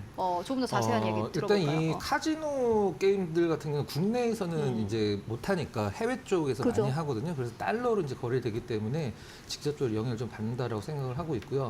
지금 W 게임즈 같은 경우에는 지금 순 현금 자산이 한 6,500억 정도 있는 걸로 좀 알려져 있는데 그 중에서 한 80%가 달러로 지금 구성이 돼 있다라고. 그러면 저는 궁금한 게 달러화로 이제 자산을 보유하고 있으면은 그게 네. 재무제표 상으로도 전년 동기 대비해서 얼마 늘었습니다. 이렇게 나오나요? 아, 그건 안 나오죠. 이제 우리가 뭐 보통 건물 가격이나 이런 거 올랐을 때 그런 이제 재산정을 한단 말이에요. 가치를. 그죠. 그때 이제 평가가 되는 것 같고 아마 분기별로 이제 발표를 사업 보고서가 나올 때 그때 아마 산정이 되는 걸로 알고 있습니다. 일단 뭐 정리를 하면 이제 박정식 파트너께서 말씀하신 반도체가 아무래도 시장에서 그 평가는 가장 좋은 걸로 알고 있습니다. 하지만 저는 앞서서 말씀드렸던 조선주처럼 이 텀이 긴 기업들은 이 받아서 수주를 해서 납기를 할 때까지 이제 헤비테일이라고 해서 거의 60%를 그 배를 이제 납품을 할 때 인도를 할 때 돈을 받기 때문에 그 기간 동안에 환율이 올라야지만 수혜거든요. 환율이 아무리 높아도 유지만 되면 사실 그 부분에 있어서는 수혜는 없고 정리를 하면 더블 게임즈 뭐 넷마블도 마찬가지긴 합니다만은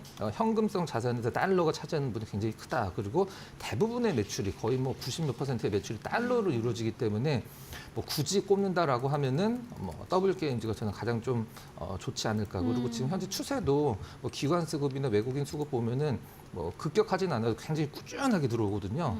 이런 부분에서 이제 저는 더블 게임즈가 개인적으로는 좀 원픽이다 이렇게 말씀드리도록 실적도 하겠습니다. 좋나요? 실적은 이제 게임주들 같은 경우는 실적이 꾸준하게 나오진 않고요. 물론 뭐 더블 게임즈 같은 경우는 신작을 내놓는 그런 게임사보다는 이제 그 소셜 카지노에서 계속 그러니까 뭐 어떤 강원랜드 같은 걸 이제 온라인으로 하는 그런 기업이기 네. 때문에 약간 이런 게 있긴 합니다만은 리스크가 별로 없죠. 네, 원래 그냥 하나 가지고 꾸준히 그냥 하는 네 맞습니다. 그러한 기업이고 지금 박근호 이사님께서 말씀하시는 건 이겁니다. 달러가 이렇게 올라가면 강달러 기조가 지속이 되면 물론 조선 쪽 그리고 반도체에 대한 시장에서의 기대감은 커질 수 있겠지만은 이게 실적으로 반영되는 데까지는 좀 시간이 걸릴 수도 있고 대기업 특성상 이게 기간을 오래 두고 계약을 하는데 그러한 측면에서 봤을 때 지금 원달러 환율이 이렇게 올라간다고 해서 수출주가 바로 영향을 받는 것은 아니다. 그리고 W게임즈 같은 경우에는 매출 자체가 달러로 돈을 벌어들이는 그러한 기업이기 때문에 지금 지켜보는 게 좋겠다라는 의견 주셨고요. 보니까 주가도 잘 가고 있습니다. 사실 시장을 이기는 진짜 기업이 W게임즈였네라는 걸 저도 차트를 통해서 방금 확인을 했고요. 앞으로 여러분들도 주가 흐름 함께 확인해 보시면 좋을 것 같습니다. 이어서 박정식 파트너님께서는 그렇다면은 박근호 이사님께서 얘기하셨던 거는 어떻게 생각을 하시고 여전히 반도체인지 그렇다면 반도체에서는 어떠한 기업 보고 계신지 궁금합니다. 네, 일단 뭐 W 게임즈 같은 경우에는 일단 뭐 해외에서 매출도 어느 정도 좀 나오고 있는 상황이기 때문에 좀 긍정적으로 바라보고 있고요. 일단은 뭐 이제 그거는 이제 개별적인 이제 사업 포지션 때문에 네. 일단 뭐 긍정적이다라고 바라보는데 그래도 일단 수급이 좀 들어오는 걸 좀 우리가 선정을 해야 되겠죠. 그래서 오늘 보니까 이게 환율 때문인지 아니면 이제 미국이 중국을 좀 제재를 가해서 그런 건지 그래서 우리 반도체 쪽이 좀 수혜를 입어서 그런 건지 이게 반도체 쪽에 수급이 좀 들어오고 있어요. 촬영하시는 줄 알았어요. 네, 그래서 보면 제가 이제 주구장창 언급을 드렸던 이제 ISC라는 이제 테스트 실리콘 테스트 러버 소켓을 만들고 있는 기업이 있죠. 반도체 테스트 소켓. 제가 이제 5만 원대부터 이 구간부터 여러분들한테 계속적으로 언급을 드렸는데 제가 이제 지속적으로 이제 저항으로 어디까지 뭐라고 했죠? 7만 원 구간대까지, 7만 원 구간대까지 왔어요. 이렇게. 그죠? 여기서 언급을 드렸는데.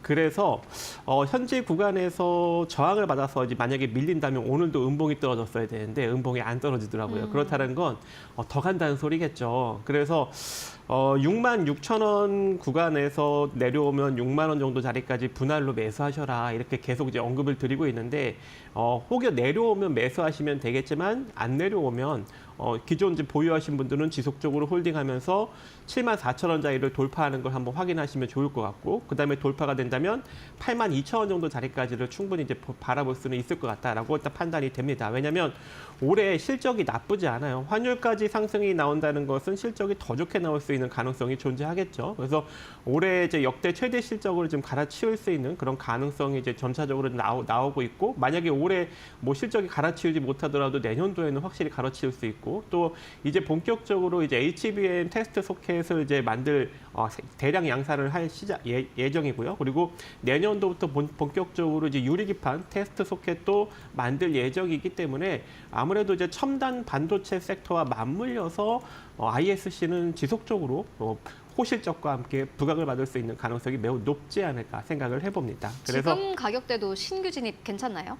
제가 그래서 눌리면 6만 6천 원대부터 왜 눌리면 사야 돼요. 자꾸 이렇게 아니, 공격적으로 접근하시려고 그래. 아니 그게 아니라 늘 가지고 오시는 게 이제 눌리면 접근하라고 하시니까 네. 이 많은 기업들 네. 어떻게 바로 저장을 네. 머리에 저장을 했다가 다 눌렸다 가잖아요. 눌렸다 다 움직였어요. 그래서 다 눌리면 알겠습니다. 기회는 다 저랑 뭐 옵니다. 딜하는 것도 아니니까 네. 계속 들어보도록 하겠습니다. 기회는 와요. 그래서 눌리면 한 6만 6천, 한 700원, 300원 이 정도 구간부터 조금 네. 분할로 쭉 6만 원대까지 손절할 필요 없어요. 그냥 모아가시면 되고 그대로 다시 한번 올라간다면 7만 4천 원대 한번 보시고 그리고 돌파한다면 8만 2천 원대 이렇게 보시면 돼요. 왜냐하면 요즘은 시장이 조금 출렁출렁대고 약세 국면으로 가고 그러기 때문에 지속적으로 상승력이 나오기보다는 올라갔다가 내려갔다가 올라갔다가 내려갔다 하면서 고점을 계속 키워나가는 포지션을 취한단 말이에요. 지금 ISC도 지금 그러한 흐름이 좀 비슷하게 나오고 있지 않겠습니까? 그래서 마찬가지로 좀 눌렸을 때 여러분들이 좀 접근을 하시면 될 것 같고 혹여 뭐 이제 7만 4천 원짜리를 강력하게 돌파하는 흐름이 나온다면 그때는 추격 매수해도 돼요. 왜냐하면 지금 요 근처에서 저항을 받다가 강력하게 돌파하는 거니까 그대로 8만 2천 원짜리까지 그냥 슈팅 나올 수 있거든요. 그래서 그때는 뭐 추격 매수해도 되는데 지금 구간에서는 그냥 기다렸다가 눌리면 사시면 될 것 같습니다. 네. 네, 알겠습니다. 오랜만에 두 분이 말씀해 주신 게 가슴속에 확 와닿는 것 같습니다. 달러에 대한 원화의 환율 최근 들어서 1,500원대까지 단기적인 고점을 계속해서 높여가고 있는 상황이고 결국 이 시점에서는 원달러 환율 수혜주를 좀 봐야 되지 않을까 하는 생각이 듭니다. 분명히 이게 뉴노멀이라면은 기업들의 숫자에 영향을 미칠 텐데 그런 측면에서 봤을 때 먼저 매출 자체를 달러로 벌어들이는 WGMZ 그리고 두 번째로는 반도체 그 가운데서도 첨단 공정 쪽 ISC 함께 만나보고 왔습니다. 함께 참고해 보시면 좋을 것 같고요. 그렇다면 또 오늘 시장에서 주목해 볼 만한 이슈들 어떤 것들이 있을까요? 이어서 신민영 앵커가 전해드립니다. 네, 마켓무버입니다. 이번에는 화장품 업종 이야기 나눠보도록 하겠습니다. 화장품 업종, 미국과 중국향 수출 기대감에 따라서 앞으로의 주가 향방 예견해볼 수 있겠다라고 생각해 볼 수 있는 부분인데요. 이에 대해서 신한투자증권은 화장품 업종의 결론은 저점 매수에 나서볼 수 있는 종목들을 잘 선별해보는 것이 중요하다라고 이야기하고 있습니다. 일단 화장품 업종에서 연말 연초 주가 변동성을 키울 만한 이벤트는 미국과 중국향 매크로 환경 변화가 되겠습니다. 미국과 중국에서 나오는 여러 가지 뉴스 플로우에 따라서 주가 변동성 나타날 수 있을 것으로 보이는데요. 일단 지난 12월 둘째 주에 중국에서 나온 경기 부양 의지가 재확인됨에 따라서 대부분의 이제 화장품 종목들이 저점에서 반등을 시도하고 있는 상황이죠. 뿐만 아니라 올해 11월, 12월 수출 데이터를 봤을 때 전년 동월 대비해서 20% 내외의 성장세를 여전히 그려내고 있습니다. 뿐만 아니라 미국향 수출 같은 경우에는 꾸준히 두 자릿수대 성장세 또 파악이 되고 있는 상황이기 때문에 앞으로 이제 대부분의 기업들 계속해서 주가 상승세 나타낼 것이다라는 의견이 힘을 받고 있습니다. 또한 대부분의 기업들이 밸류에이션 콜이 가능한 매력적인 주가 수준에 위치해 있는 데다가 이에 따라서 4분기 실적이 시장 전망치를 부합해 나갈 기업들 위주로 적극적인 매수 대응이 가능하다라고 조언을 하고 있는데요. 그렇다면 어떤 종목들로 좀 압축을 해볼 수 있을까요? 다음 장에서 만나보도록 하겠습니다. 지금 밸류에이션 다 괜찮은 수준이지만 그중에서도 좀 기업을 골라본다면 일단 기초 케어류 쪽에서는 APR과 VT를 신한투자증권에서는 꼽고 있습니다. 4분기 그리고 내년 1분기까지의 미국향 실적이 유의미하게 증가하고 있을 것이기 때문이 가장 큰 이유로 꼽히고 있습니다. 현재 아마존 탑 100 브랜드 안에서 랭크되고 있는 우리나라 기업들을 좀 살펴보자면 기초 케어류 안에 VT와 APR이 꾸준히 순위 상승세를 나타내고 있습니다. APR 같은 경우에는 에이프릴 스킨 그리고 메디큐브 브랜드가 선전을 하고 있는 상황이고요. VT는 이제 아픈 만큼 예뻐진다는 리들샷이 올해 최고의 히트 상품이었죠. 따갑지만 효과가 좋다는 기초 브랜드로 인해서 올해 한 해 최고의 성과를 이룬 것으로 전망이 되고 4분기 실적도 사상 최대치 기록했을 것으로 예상이 되고 있는 상황입니다. 이뿐만 아니라 색초 제품류 안에서는 클리오와 에이블CNC를 포함한 비상장 브랜드들의 선전이 돋보이고 있습니다. 비비크림과 쿠션 팩트로 상위권 순위에 랭크되고 있는데요. 그렇다면 색조 제품 안에서는 어떤 종목 바라봐야 할까요? 다음 장에서 보도록 하겠습니다. 코스맥스입니다. 결국에는 미국과 중국의 양방향 기대감이 아직까지 있다라고 평가를 받아가고 있고요. 미국 색조의 수출이 증가한다라는 점에서 대표 수혜 기업으로 꼽히고 있습니다. 중장기적으로는 중국 세상 법인의 가동률 회복 가능성도 타진하고 있기 때문에 대표적인 중국 수혜주다라는 분석입니다. 또한 타 OEM사들이 3분기 때 보였던 매출 혹은 이익 성장 저해 요소가 4분기에도 유지되고 있지만 반면에 코스맥스는 직전 분기 대비 소폭이나마 실적 회복을 기대해 볼 수 있는 구간이다. 라는 평가도 함께 받아가고 있습니다. 또 최근 미국향 수출액 변화 보시면 최근 2달 사이에 급등하는 모습을 연출하고 있다는 점도 확인해 볼 만한 포인트인데요. 내년에는 어떤 K뷰티 기업이 가장 빛나는 성과를 보여줄 수 있을지 안목을 가지고 잘 골라보는 능력이 필요한 시점으로 보입니다. 지금까지 마켓무브와 함께 하셨습니다. 네, 이어서 오늘 시장에서 주목해볼 만한 기업들 하나하나 만나보도록 하겠습니다. 먼저 박근호 이사님이 오늘 첫 번째 종목으로 3일제약을 가지고 오셨습니다. 4% 넘게 하락세 12,000원대에서 거래가 되고 있는데요. 이 기업을 왜 가지고 오셨을까요? 네, 뭐 오늘은 배당락도 있고 시장 전반적으로 이제 빨간색 보이는 기업들이 이렇게 많지는 않을 거예요. 3일제약, 뭐 제약사 중에서는 사실 이렇게 네임드 제약사는 아니긴 합니다만은 이 기업을 설명할 때 뭐 부르펜 시럽 이렇게 얘기하면 더 알기 쉬우실 것 같아요. 두 가지 좀 모멘텀이 있어서 한번 짚어보도록 하겠습니다. 최근에 이제 미국 바이오스 플러스라는 기업에서 골관절염제를 이제 개발을 임상 3상에서 굉장히 좋은 평가를 좀 받았었는데 미국에서는 21조 원의 가치를 좀 인정을 받은 기업이죠. 이 기업이 만든 골관절염제 로시비빈트가 이제 내년에 FDA의 어떤 품목 허가를 기다리고 이제 내년 초에 한다라고 하는데 요게 이제 3일제약이 $10,000,000를 주고 국내 독점 시판권을 샀죠. 요 3일제약에서 이제 앞으로 이 그 약으로 어떤 수익을 거둘 수 있는지 계산을 한 게 나와 있는데요. 국내 그 관절염 치료하시는 분들이 270만 명이 계신데 줄기세포를 적용을 했을 때는 한 1,000만 원 정도가 든다라고 그래요. 그래서 그 270만 명 중에 10%만 마크를 좀 하고 그다음에 기존의 1,000만 원에서 새로 나눈 약은 300만 원으로 싸지니까 그것만 하더라도 1년에 1,600억 정도 영업이익 20% 추정을 했을 때 1,600억 정도 이제 영업이익이 발생을 한다라고 이제 발표를 했습니다. 이게 이제 언제 적용을 하냐면 3일제약은 이제 미국에서 만든 기업은 내년에 이제 FDA 품목허가를 하고 3일제약은 1년 정도 뒤에 한다라고 하는데 그럼 26년도서부터 모멘텀이 생기냐? 그게 아니죠. 그 이제 수입을 하는 약품이 미국에서 품목허가 되는 내년 초서부터 저는 모멘텀이 생긴다라고 생각을 하고 있고요. 그 다음에 베트남의 저만제 공장, 인공눈물 관련해서 공장 크게 하나 지었는데 CDMO 공장이죠. 대리 생산을 해주는 미국 안과질환 1위 기업인 엘로간, 그 다음에 프랑스 떼아와 협력을 해서 위탁 생산으로도 내년에 굉장히 좋은 어떤 매출 성장을 보일 것으로 예상을 해서 3일 제약을 한번 좀 선택을 해봤습니다. 네, 3일 제약 보니까는 수급도 굉장히 좋은 것 같습니다. 앞으로 좀 주목을 해보면 좋겠다라는 네. 생각이 들고요. 이어서 두 번째 기업 만나보도록 하겠습니다. PSK 홀딩스 박정식 파트너님께서 가지고 오셨는데 오늘 10% 넘게 급등세, 오늘의 특징주입니다. 이 기업 어떻게 보고 계실까요?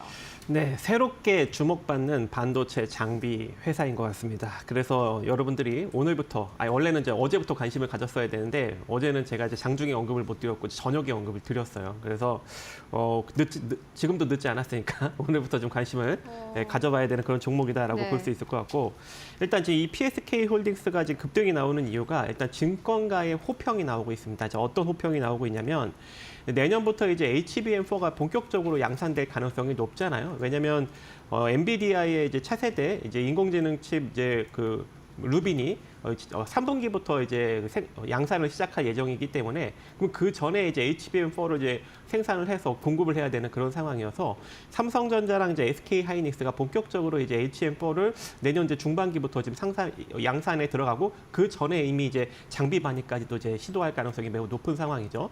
자, 그렇게 된다면 이 PSK 홀딩스가 이제 그 대표 수혜주로 좀 부각을 받을 수 있는 가능성이 존재한다라는 관점에서 지금 증권가의 호평이 나오고 있고, 일단은 이 HBM4에 들어가면 이 TSV 공정이라는 게 있습니다. 웨이퍼에 이제 미세한 구멍을 뚫고 이를 이제 구리동 금속으로 채워서 정기적 연결을 제공하는 공정인데 이게 2배 증가한다고 해요. 그러면은 여기서 발생한 이제 파티클을 제거하는 데 사용되는 이 디스컴이라는 장비가 더 많이 들어간다고 합니다. 근데 이제 이 기업이 이제 그 장비를 만들고 있기 때문에 아무래도 실적에 좀 긍정적인 영향을 미칠 수 있는 가능성이 존재할 것 같고, 또 이제 HBM4에 들어가면은 이제 패키징도 상당히 이제 중요하겠죠. 근데 이 회사에서 만들고 있는 이제 반도체 이제 칩과 기판을 연결하는 이제 범프 리폴로에 들어가는 리폴로 장비가 있는데 지금 이 회사가 또 이제 그 장비까지도 만들고 있어서 한마디로 이제 HBM4 수혜주다라고 볼 수 있을 것 같아요. 그리고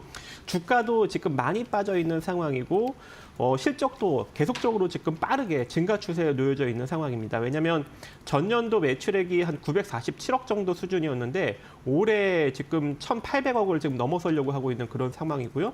영업이익도 한 270억 정도 수준이었는데 올해는 700억대를 넘어서려고 하고 있는 그런 상황이에요. 그렇다는 것은 굉장히 지금 호황기를 맞이했다는 얘기죠. 그런데 시장이 약세다 보니까 주가는 많이 빠져 있다.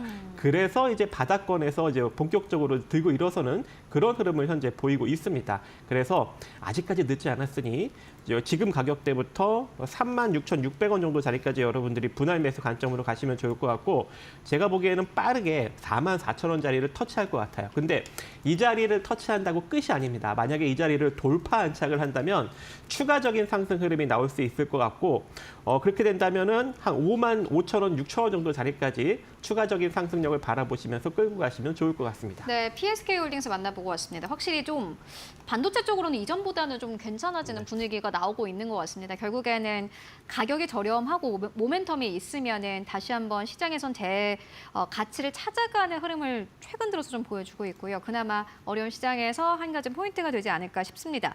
이어서 세 번째 기업 만나보도록 하겠습니다. TLB인데 2.5% 넘게 상승세 13,000원대에서 거래가 되고 있습니다. 박근호 이사님 어떻게 보고 계십니까?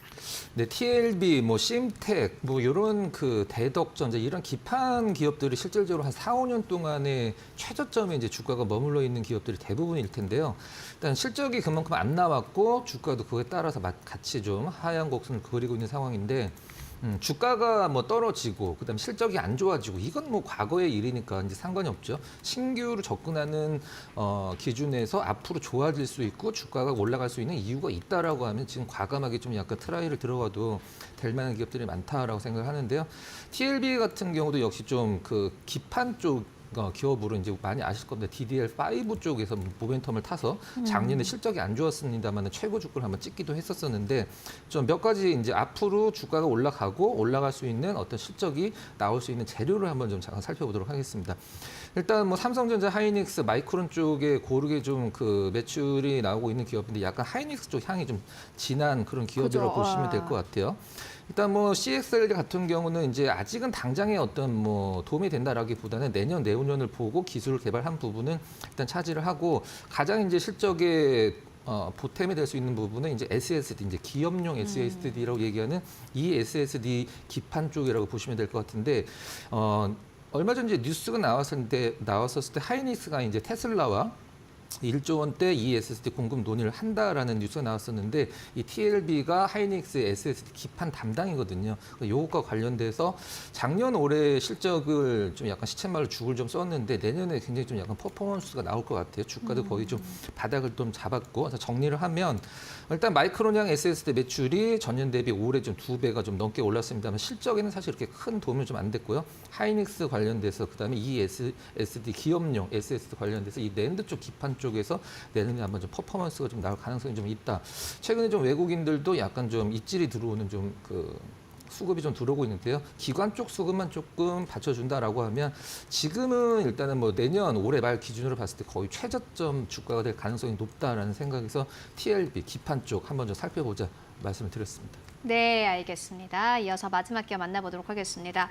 이번에 박정식 파트너님께서 가지고 오신 기업인데, 어제 박정식 파트너님께서 우리넥 가지고 오지 않으셨습니까? 네. 오늘 네. 급등세 19% 넘게 급등세. 1시부터 주가가 슈팅이 아주 강력하게 나왔다. 약간 좀 꺼지긴 했습니다만 두 자릿수 이상의 급등세가 나왔고, 오늘 마지막 기업으로 한국정보인증을 가지고 오셨는데, 우리넷이 보니까는 외국인 수급이 굉장히 좋은데, 그런데 반대로 이 기업 같은 경우에는 기관의 수급이 좀 괜찮은 것 같습니다. 연이어서 좀 매수가 들어오고 있는 상황이고, 어떻게 보세요? 좀 비슷할 것 같다는 생각도 드는데. 네. 제가 이제 솔리드, 그다음에 코이버, 우리넷에 이어서 이제 네 번째 후발주로 이제 한국정보인증을 또 한번 꼽아볼까 합니다. 약간 그 느낌으로 가지고 오신 것 같아서 제가 말씀드렸어요. 제가 지금 꼽는 순간 다 가고 있어요. 우리넷도 이제 갈 때까지 언급된다면 너무 빨리 가가지고 이제 더 이상 이제 언급할 수가 없어서 한국정보인증을 한번 제가 이제 언급을 해드리고 싶은데, 이제는 이제 보안 쪽이 이제 양자 컴퓨터 때문에 보안 쪽이 상당히 좀 주목을 받고 있잖아요. 그래서 우리나라에서 공인인증서 1위 기업인 한국정보인증을 좀 봐야 된다. 그리고 이제 OTP 사업도 하고 있습니다. 미래테크놀로지라는 이제 OTP 만드는 회사를 이제 인수를 하면서 OTP 사업도 영위하고 있고, SK 실더스와 이제 제1금융권 업무 시스템 2차 인증 고도화 사업에 참여를 해서 모바일 양자 OTP를 성공적으로 적용을 했습니다. 지난 2023년 정도에. 그렇기 때문에 아무래도 이제 이 후발로 움직일 수 있는 가능성이 매우 높은 상황이고, 특히 제가 이제 이 양자 보안 쪽을 언급을 드릴 때 실적이 다 좋은 종목들만 언급을 드렸잖아요. 마찬가지로 한국정보인증도 매출과 영업이익을 지속적으로 키우고 있습니다. 아주 어마어마해요. 이렇게 완벽하지 않습니까? 실적까지. 그리고 현재 시가총액도 1,700억대라서 본연의 자본 총계 대비 낮아요. 그래서 저평가 상황의 양자 OTP 기술을 보유하고 있는 기업이다. 그래서 후발로 움직일 것 같습니다. 언제 갈지 모르겠지만 지금 4,100원 정도부터 4,000원 정도 자리까지 분할로 한번 잘 모아가시고, 제가 이것도 갈 때까지 계속 언급을 드려보도록 하겠습니다. 네. 네, 알겠습니다. 한국정보인증 만나보고 왔습니다. 지금까지 박근호 이사, 박정식 파트너와 함께 이야기 나눠봤습니다. 말씀 고맙습니다.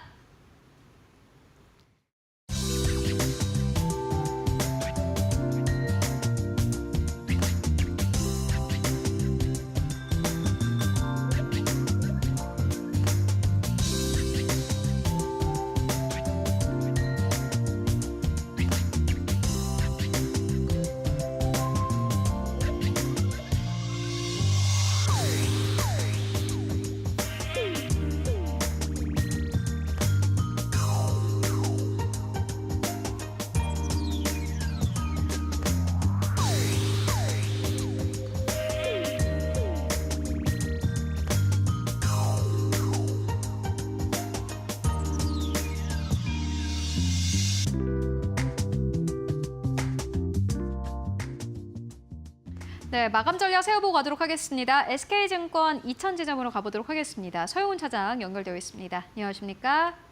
네, 안녕하세요. 네, 차장님, 오늘 시장 상황도 참 좋지가 않습니다. 오늘 시장 마감 상황 어떻게 분석하고 계십니까? 네, 맞습니다. 오늘 환율이 상승하면서 1,487원까지 좀 기록하는 모습들이 이어지면서 시장이 상당히 좀 어려운 점이 있었습니다. 물론 이제 배당락일로 인한 배당락 효과라고도 볼 수 있겠습니다만, 그 외에도 투자 심리 자체가 상당히 위축되는 모습들을 보였다라고 좀 볼 수가 있겠습니다. 다만 이제 지금 현재 뭐 상위 지수라든가 니케이 지수, 다른 아시아 증시가 보합권이라는 점을 감안해 보면 대외 변수의 영향력은 그리 크지 않은 것으로 좀 판단이 되고요. 오히려 오늘 뭐 한덕수 권한대행의 탄핵 소추안 이슈라든가 이런 정치적 리스크가 확대되면서 배당락과 더불어서 원달러 환율이 강하게 치솟는 그런 모습들이 이어졌다라고 좀 볼 수 있겠습니다. 원화 약세가 지속된다라면 한국 금융자산에 대한 경쟁력이 떨어지기 때문에 자금 유출에 대한 우려감이 있긴 합니다만 아직까지는 외국인들이 뭐 큰 폭의 매도가 나오는 모습은 아니고요. 아무래도 거래가 감소한 상황 속에서 투자 심리가 좀 위축되는 그런 모습들이 계속해서 이어지지 않나라고 좀 판단이 되고 있는 상황이고요. 그렇기 때문에 지금 현재 구간에서는 사실 좀 견뎌야 될 자리가 아닐까라고 좀 판단을 하고 있습니다. 2025년도 또 연초에는 한국 증시가 좀 상승세가 나오는 것이 일반적인 흐름이기 때문에 그 상승을 노려서 종목 선별을 해나가신다라면 그래도 연말을 좀 어렵다 하더라도 좀 견딜 수 있는 힘이 되지 않을까라고 생각하고 있습니다. 네, 그렇다면 오늘 시장에서 보시는 기업 있으실까요? 네, 오늘 제가 관심 있게 보는 종목은 하나오션이고요. 뭐 지속적으로 조선주에 대해서 말씀을 드리고 있습니다. 미국의 R&D 투자에 3,600억을 투자한다라고 좀 발표를 한 상황이고, 이제 미국에서의 필리 존슨소가 인수가 완료가 됐습니다. 그럼으로써 이제 미국 시장에 진출 교두보가 열렸다라고 좀 볼 수 있겠고요.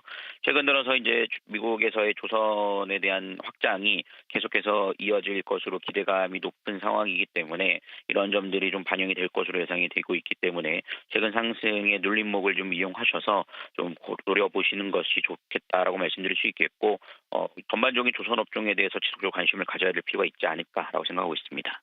네, 하나오션에 대한 투자 의견 듣고 왔습니다. 말씀 고맙습니다. 네, 감사합니다.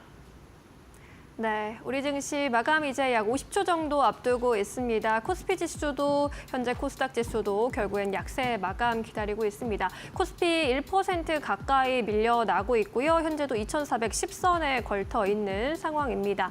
이 장중에 2,423선까지 고점을 높였다가 2,388선까지 내려가면서 2,400선을 내주기도 했습니다. 현재도 2,400선 초반에서 움직이고 있고요. 24포인트가량 밀려납니다. 코스닥 역시 1% 넘게 밀려나는 모습이고요. 665.78포인트에서 마감 기다리고 있습니다. 오늘 코스피와 코스닥 양시장에서 외국인과 기관의 수급이 빠져나가는 모습이었습니다. 우리 시장 마감합니다.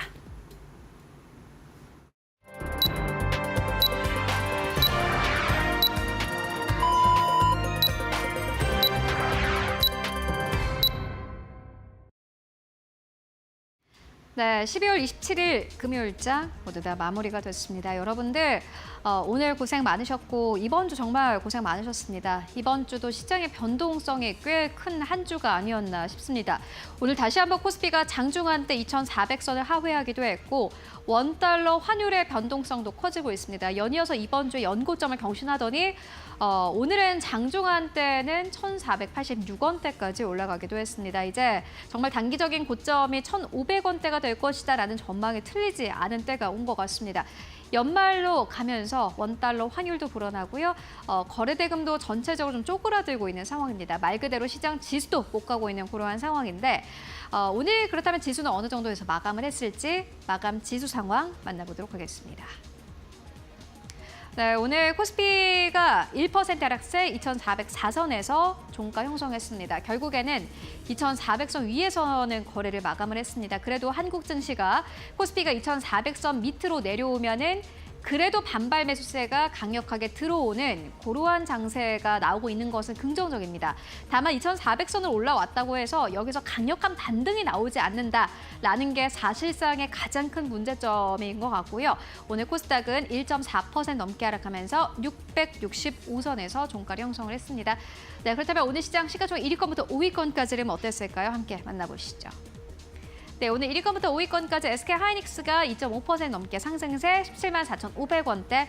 미국과 중국 간의 갈등이 심화되고 있고 반도체 안에서 갈등이 심화되면서 SK 하이닉스가 수혜를 볼 것이다라는 전망이 나오고 있고 숫자로 금방 반영이 될 것이다라는 증권사 리포트도 나왔습니다. 이에 따라서 오늘 시장에서 SK 하이닉스 강력한 상승세 나왔고요. SK 하이닉스뿐만이 아니라 오늘 삼성전자의 경우에는 전체 지수를 아웃퍼폼했습니다. 지수가 1% 넘게 빠졌는데 삼성전자 강보합권에서 거래 마감했고요. LG엔솔 1% 상승세, 삼바 약보합권, 현대차 1% 하락하면서 거래 마감했습니다. 네, 6위권부터 10위권으로 넘어가 보도록 하겠습니다. 네, 6위권부터 10위권까지 기아가 오늘 1.9% 하락하면서 거래 마감했습니다. 어제 좀 강력한 반등이 나오기도 했는데 시가총액 6위권까지 오늘 올라선 모습 확인하실 수 있고요. 셀트리온 1% 하락세, 우선주 강보합권, KB금융 0.5% 하락세, 다만 양봉으로 거래 마감했고요. 네이버가 1% 넘게 하락하면서 19만 7,700원대 여전히 20만 원대 아래에서 위치하고 있는 모습 함께 확인하실 수 있습니다. 이어서 코스닥으로 옮겨가 보도록 하겠습니다. 네, 오늘 코스닥 1위권부터 5위권까지 함께 만나보시면 알테오젠 약보합권, 에코프로 BM 1.7%, 에코프로 2.9% 넘게 하락한 가운데 HLB가 오늘 강력한 반등이 나왔습니다. 6.5% 넘게 상승하면서 거래를 마감을 했는데요. 외국인과 기관의 수급이 연이어서 들어오고 있는 상황이고 HLB뿐만이 아니라 HLB 계열사들도 오늘 시장에서 강력한 상승 흐름을 보여주기도 했습니다. HLB 시가총액 3위권, 오늘 시장 9권이 지켜내면서 7만 300원대에서 종가 형성했고요. 리가캠바이오 4% 넘게 하락하면서 10만 3,700원대에서 종가 형성했습니다. 1위권부터 5위권까지 HLB를 제외하고는 대체적으로 하락세, 6위권부터 10위권까지를 함께 만나보시죠. 네, 6위권부터 10위권까지 클래시스가 강보합에서 거래 마감했고요. 클래시스는 워낙 조정이 좀 깊었던 탓인지 사실 하락장 속에서도 깊은 하락은 나오지 않는 모습 보여주고 있습니다. 리노공업 오늘 시장에서 1% 하락세, 양봉으로 거래 마감했고요. 그리고 삼천당제약 4% 넘게 조정, 휴젤도 3.7% 넘게 조정, 신성 델타테크는 3.7% 넘게 조정받으면서 11만 7천 원대에서 종가 형성했습니다. 네, 지금까지 마감 상황 함께 살펴보고 왔습니다. 네, 2024년의 마지막 금요일이었던 오늘 국내 증시는 양지수 1%대 약세로 마감 지었습니다. 민주당이 한덕수 대통령 권한대행에 대한 탄핵 소추안을 발의하는 등 정치적 불확실성이 커지면서 원달러 환율에도 부정적인 영향을 주었고요. 아시아 증시에서 우리 증시만 소외되는 모습이 역력했는데요. 다음 주 이제 내년 시장 전망해 보도록 하겠습니다. 이데일리온 곽유정 파트너와 함께합니다. 안녕하세요. 네, 안녕하세요. 오늘 시장은 어려웠습니다. 이제 앞으로가 중요할 텐데 오늘 시장 어떻게 보셨는지 궁금하네요. 오늘 시장은 통화시장 영향을 꽤 많이 받았다고 볼 수 있을 것 같은데요. 윤 대통령의 비상계엄 사태 때 치솟았던 환율이 안정을 찾아가나 싶었는데 어느덧 지금 1,500원 선을 바라보고 있습니다. 오늘 같은 경우에는 장중에 1,486원까지 치솟게 되면서 금융 위기 때 이후만큼 지금 환율이 치솟은 모습이었고요. 약 15년 9개월 만이라고 합니다. 금융위기 때는 환율이 거의 1,600원 가까이 올랐었거든요. 그러니까 여기서 뭐 한 100원대 정도만 더 올라가게 되면 정말 금융위기 수준이라고 보시면 될 것 같은데 사실 이렇게 지금 환율이 올라가는 데 있어서 우리 국내 지금 정치적인 불확실성이 너무나 큰 그런 상황이라고 볼 수 있을 것 같습니다. 네. 안 그래도 제가 전거래일에 우리 국내 증시만 동아시아 지수 가운데 유독 좀 약세 움직임이 두드러지게 나타나고 있는 게 이러한 요인인 것 같다라고 말씀드렸었는데 오늘은 이제 확실하게 좀 그런 정치적인 불확실성 여파가 국내 증시를 강타했다고 볼 수 있을 것 같고요. 네. 뭐 대외적으로 이제 봤을 때는 뭐 연준 쪽에서 매파적인 행보로 촉발된 달러 강세 압력 역시도 환율을 좀 밀어 올리는데 한몫했었다라고 볼 수 있을 것 같습니다. 해외 지수 움직임 같이 함께 보도록 할 텐데요. 앞서서 이제 그 전문가님이 말씀하셨는데 오늘 동아시아 국가들 보니까 일본 지수 같은 경우에는 특이한 점이 오늘 1.8%대 정도 상승세가 나와줬더라고요. 그래서 니케이 지수 잠깐 한번 차트 보고 갈 텐데요. 블랙 먼데이 이후로 지금 니케이 지수가 횡보세가 그래도 한 4, 5개월 정도 나와줬었던 상황입니다. 근데 오늘 같은 경우에는 보시다시피 전고점 구간들을 돌파해주면서 올라가주는 모습들 관측이 됐다라고 볼 수 있을 것 같고요.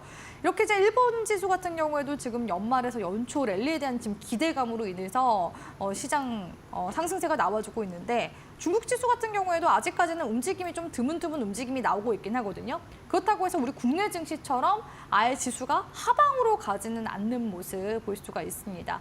자, 업종단에서 코스피 시장 지수 보면요. 오늘 구간에서는 정말 간당하게 2,400선을 사수해 주려는 모습들이 전반적으로 12월 달 좀 두드러지게 나타나고 있는 모습이라고 볼 수 있을 것 같은데요. 오늘 이제 분봉상으로 봤을 때는 시장 지수가 12시 기점으로 해서 반등세가 나와주다가 딱 한덕수 이제 권한 대행의 탄핵 표결이 시작되고 나서 지수가 또 급격하게 내려간 모습을 볼 수가 있습니다. 그래서 장중에는 코스피가 좀 혼조세를 보여주는 모습이었고 코스닥은 오늘 전반적으로 하락세가 나왔었거든요.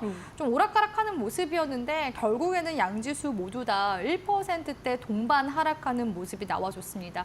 오늘은 사실 이제 정치권에서의 이벤트가 굉장히 좀 많았다고 볼 수 있을 것 같은데요. 오전 11시 같은 경우에는 이재명 민주당 대표의 입장 발표가 있었고요.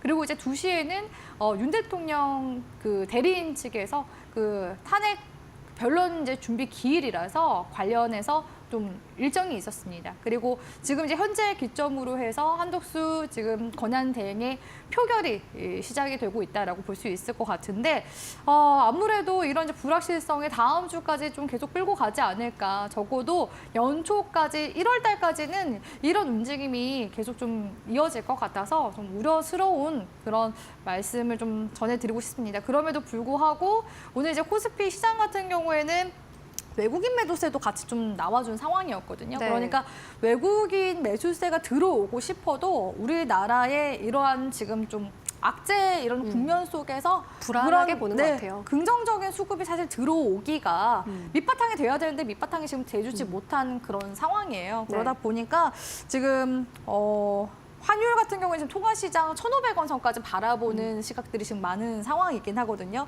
얼마 전까지 1,430원에서 1,440원대 왔다 갔다 하다가 오늘 80원대 올라간 거 보고 다음 주까지도 이런 이제 불안정성이 이어지게 되면은 1,500원 선 보는 건 정말 시간 문제겠구나 싶어서 지금 당장에 좀 긍정적인 좀 전망들을 좀 도와드리고 싶어도 일단은 증시 자체가 좀 불안정하기 때문에 일단은 우리가 연말 증시는 좀 안타깝게도 계속해서 좀 관망 포지션을 취해 나가야 되지 않나라고 보고 있습니다. 알겠습니다. 어수선한 전국 속에서 우리가 취할 수 있는 전략이 지금 관망세가 지금은 가장 나을 것 같은데 그래도 또 선별적으로 오르고 있는 종목들 눈여겨는 봐야 될 것 같습니다. 시초가 공략주 살펴볼 텐데 이제 2024년 마지막 거래일이잖아요. 월요일이면 어떤 종목으로 좀 준비를 해보는 게 좋겠습니까? 오늘은 전반적으로 반도체 관련 종목들이 상승세가 나와주더라고요. 반도체 쪽이 워낙 좀 악재가 많았었는데 12월 기점으로 해서 그래도 조금씩 긍정적인 이제 소식들도 들려오기 시작하면서 바닥권에서 종목들이 추세 전환을 좀 만들어 나가고 있는 모습이 최근에 이제 관측이 좀 되는 분위기였습니다. 그래서 오늘은 이제 시가총액 상위 종목 보더라도 삼성전자와 SK 하이닉스 같은 경우에는 삼성전자 이제 강보와 SK 하이닉스는 2.65%대로 상승세가 나와주긴 했거든요. 일단은 미국 쪽에서 반도체 그 보조금이나 지원을 받게 됐다라는 점 자체가 일단 좀 우호적인 환경을 조금 조성할 수 있는 그런 요인이었다라고 볼 수 있을 것 같고요. 오늘 같은 경우에는 이제 정부 지원과 관련된 소식이 나왔습니다. 반도체 산업 쪽에 정책 근육 한 8.4조 원 정도 투입이 될 거라는 전망들이 나왔거든요. 가장 사실 무엇보다 시급한 건 우리나라의 또 반도체 특별법이 이제 원래 연내 통과에 대한 부분이 있었는데 지금 탄핵 전국 속에서 좀 미뤄졌어요. 그래서 이런 부분이 결국에는 또 연초로 미뤄지게 또 된 부분들 그런 부분들이 좀 아쉽긴 하지만 그럼에도 불구하고 오늘 전반적으로 반도체 섹터들 전반 그 낸드라든지 SSD 그리고 레거시 쪽 관련해서 전반적으로 흐름 자체는 좋았다라고 볼 수 있을 것 같습니다. 그래서 그 중에서 이제 좀 눈여겨보고 있는 거는 이제 설계 쪽, 팹리스 쪽인 에이징랜드를 이제 긍정적으로 보고 있긴 하거든요. 네. 에이징랜드 같은 경우에는 이제 국내 유일의 TSMC의 협력사라고 보시면 되겠습니다. 그래서 팹리스 쪽에서 설계를 하잖아요. 그러니까 TSMC는 이제 파운드리 쪽이니까 파운드리로 가기 이제 전에 앞서서 그거를 이제 그 설계를 수정 조정을 하는 거죠. 그게 디자인 하우스 역할인데 그런 이제 디자인 하우스의 역할을 하는 게 에이징랜드고 에이징랜드의 고객사는 보통 이제 팹리스나 파운드리가 된다라고 보시면 되겠습니다. 그래서 국내 유일의 이런 TSMC 디자인 협력사라는 점에 있어서 시장에서 그래도 계속 부각이 좀 되는 그런 분위기다라고 볼 수 있을 것 같고요. 상반기 같은 경우에는 실적 한번 잠깐 보도록 할 텐데 에이징랜드가 작년 기점으로 해서 그래도 어느 정도 좀 평이한 수준이었었는데요. 올해는 매출 실적은 좋지만 영업이익이 3분기까지 좀 적자 전환된 부분들이 있습니다. 그런데 4분기 이제 컨센서스 보시다시피 다시금 또 흑자 전환에 대한 기대감 가져가 볼 수 있거든요. 그래서 TSMC 이제 공정을 이용하는 고객사의 도면 제작 및 반도체 칩 초기 개발 수요 둔화에 따라서 3분기까지는 저조했지만 그럼에도 불구하고 지금 또 최근에는 파도와 SSD 컨트롤러 설계 개발 계약을 또 체결하면서 고객층 확대도 지금 도모하고 있는 중이긴 하거든요. 이런 부분들이 4분기부터 조금씩 반영이 되기 시작했고요. 팹리스 고객사 같은 경우에는 이미 약 70여 개 이상의 고객사를 확보를 한 그런 상황이라고 볼 수가 있겠습니다. 아무래도 이제 디자인 하우스 같은 경우에는 AI향 매출 기여도가 좀 큰 편에 속하기 때문에 최근에 여전히 시장에서 AI 반도체 시장에 대한 기대감이 다시금 들어오고 있는 중이거든요. 그렇기 때문에 이러한 또 이제 프로젝트를 또 수행할 때마다 시장에서 부각이 될 가능성이 굉장히 높다고 볼 수 있을 것 같고요. 특히나 뭐 TSMC도 대만 관련 기업이기도 하지만 대만 기업인 이지스테크와 AI 서버칩 개발 관련해서도 공동 개발한다라는 관련 소식이 최근에 들려오기도 했었습니다. 그리고 이제 무엇보다 삼성 쪽에서 HBM은 선두를 좀 놓치긴 했지만 CXL 같은 경우에도 계속해서 개발을 해나가고 있는 중이긴 하거든요. 네. 이와 관련해서도 그 내재와 관련해서 그 CXL 컨트롤러 장비 같은 경우도 같이 함께 또 주문 제작을 또 받은 상황이기 때문에 그런 부분에 있어서 모멘텀은 여전히 살아있다, 유효하다라고 볼 수가 있을 것 같습니다. 에이징랜드 같은 경우에는 보시다시피 지금 저가권에서 계속 관련 수급이 들어오고 있는 모습들 관측이 되고 있는데요. 단기적으로 우리 시청자분들이 추세 매매 관점으로 대응해 보겠다라고 한다면 현재 구간에서 마이너스 10% 내외 구간인 33,000원 구간대 단기 손절가 잡아가시고요. 앞전 구간대 기준으로 해서 전고점 구간대까지 추세적으로 올라오는지 흐름 보시면서 42,000원 목표가 잡아드리도록 하겠습니다. 네, 오늘은 이제 반도체주 흐름이 상대적으로 양호했고 또 에이징랜드에 대한 의견도 함께 들어봤습니다. 국내 유일한 TSMC 디자인 하우스 협력사이고 CXL 메모리 컨트롤러 제작하고 있다라는 점 주목해 보시기 바라겠고요. 목표가 42,000원, 손절가 33,000원으로 대응해 보도록 하겠습니다. 저희는 다음 주에 다시 인사드릴게요. 고맙습니다.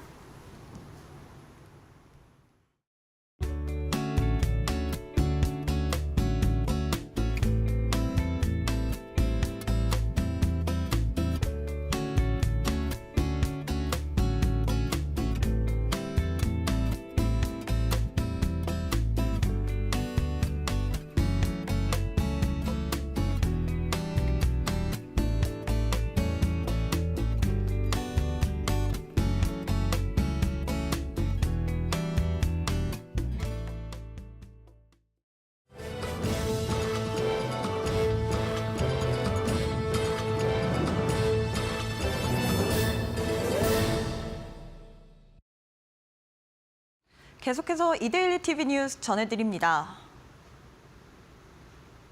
원달러 환율이 장중 20원 넘게 치솟으며 2009년 금융위기 이후 처음으로 1,480원을 넘어섰습니다. 오늘 서울 외환시장에서 미국 달러화 대비 원화 환율은 전장보다 2.7원 오른 1,467.5원으로 출발했습니다.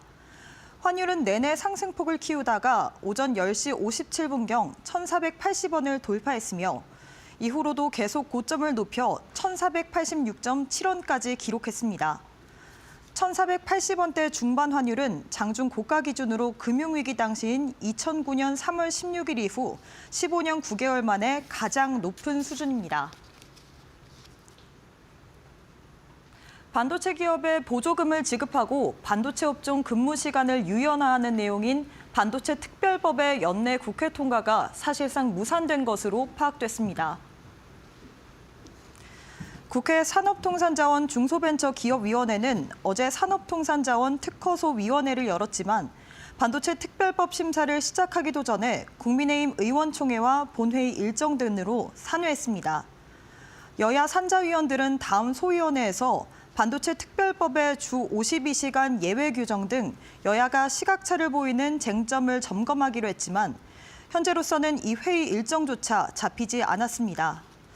국회 본회의 통과를 위한 절차가 남은 만큼 연내 국회 처리는 사실상 불가능해졌지만 이에 따라 재정 및 시설 지원까지 늦어지게 됐습니다.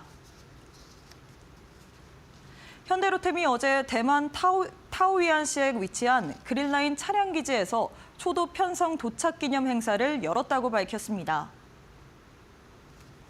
이날 선보인 차량은 타오위안시에서 처음 시행하는 도시철도 전동차인 타오위안 그린라인 무인 경전철로 80량 공급 사업의 초도 한계 편성 2량입니다.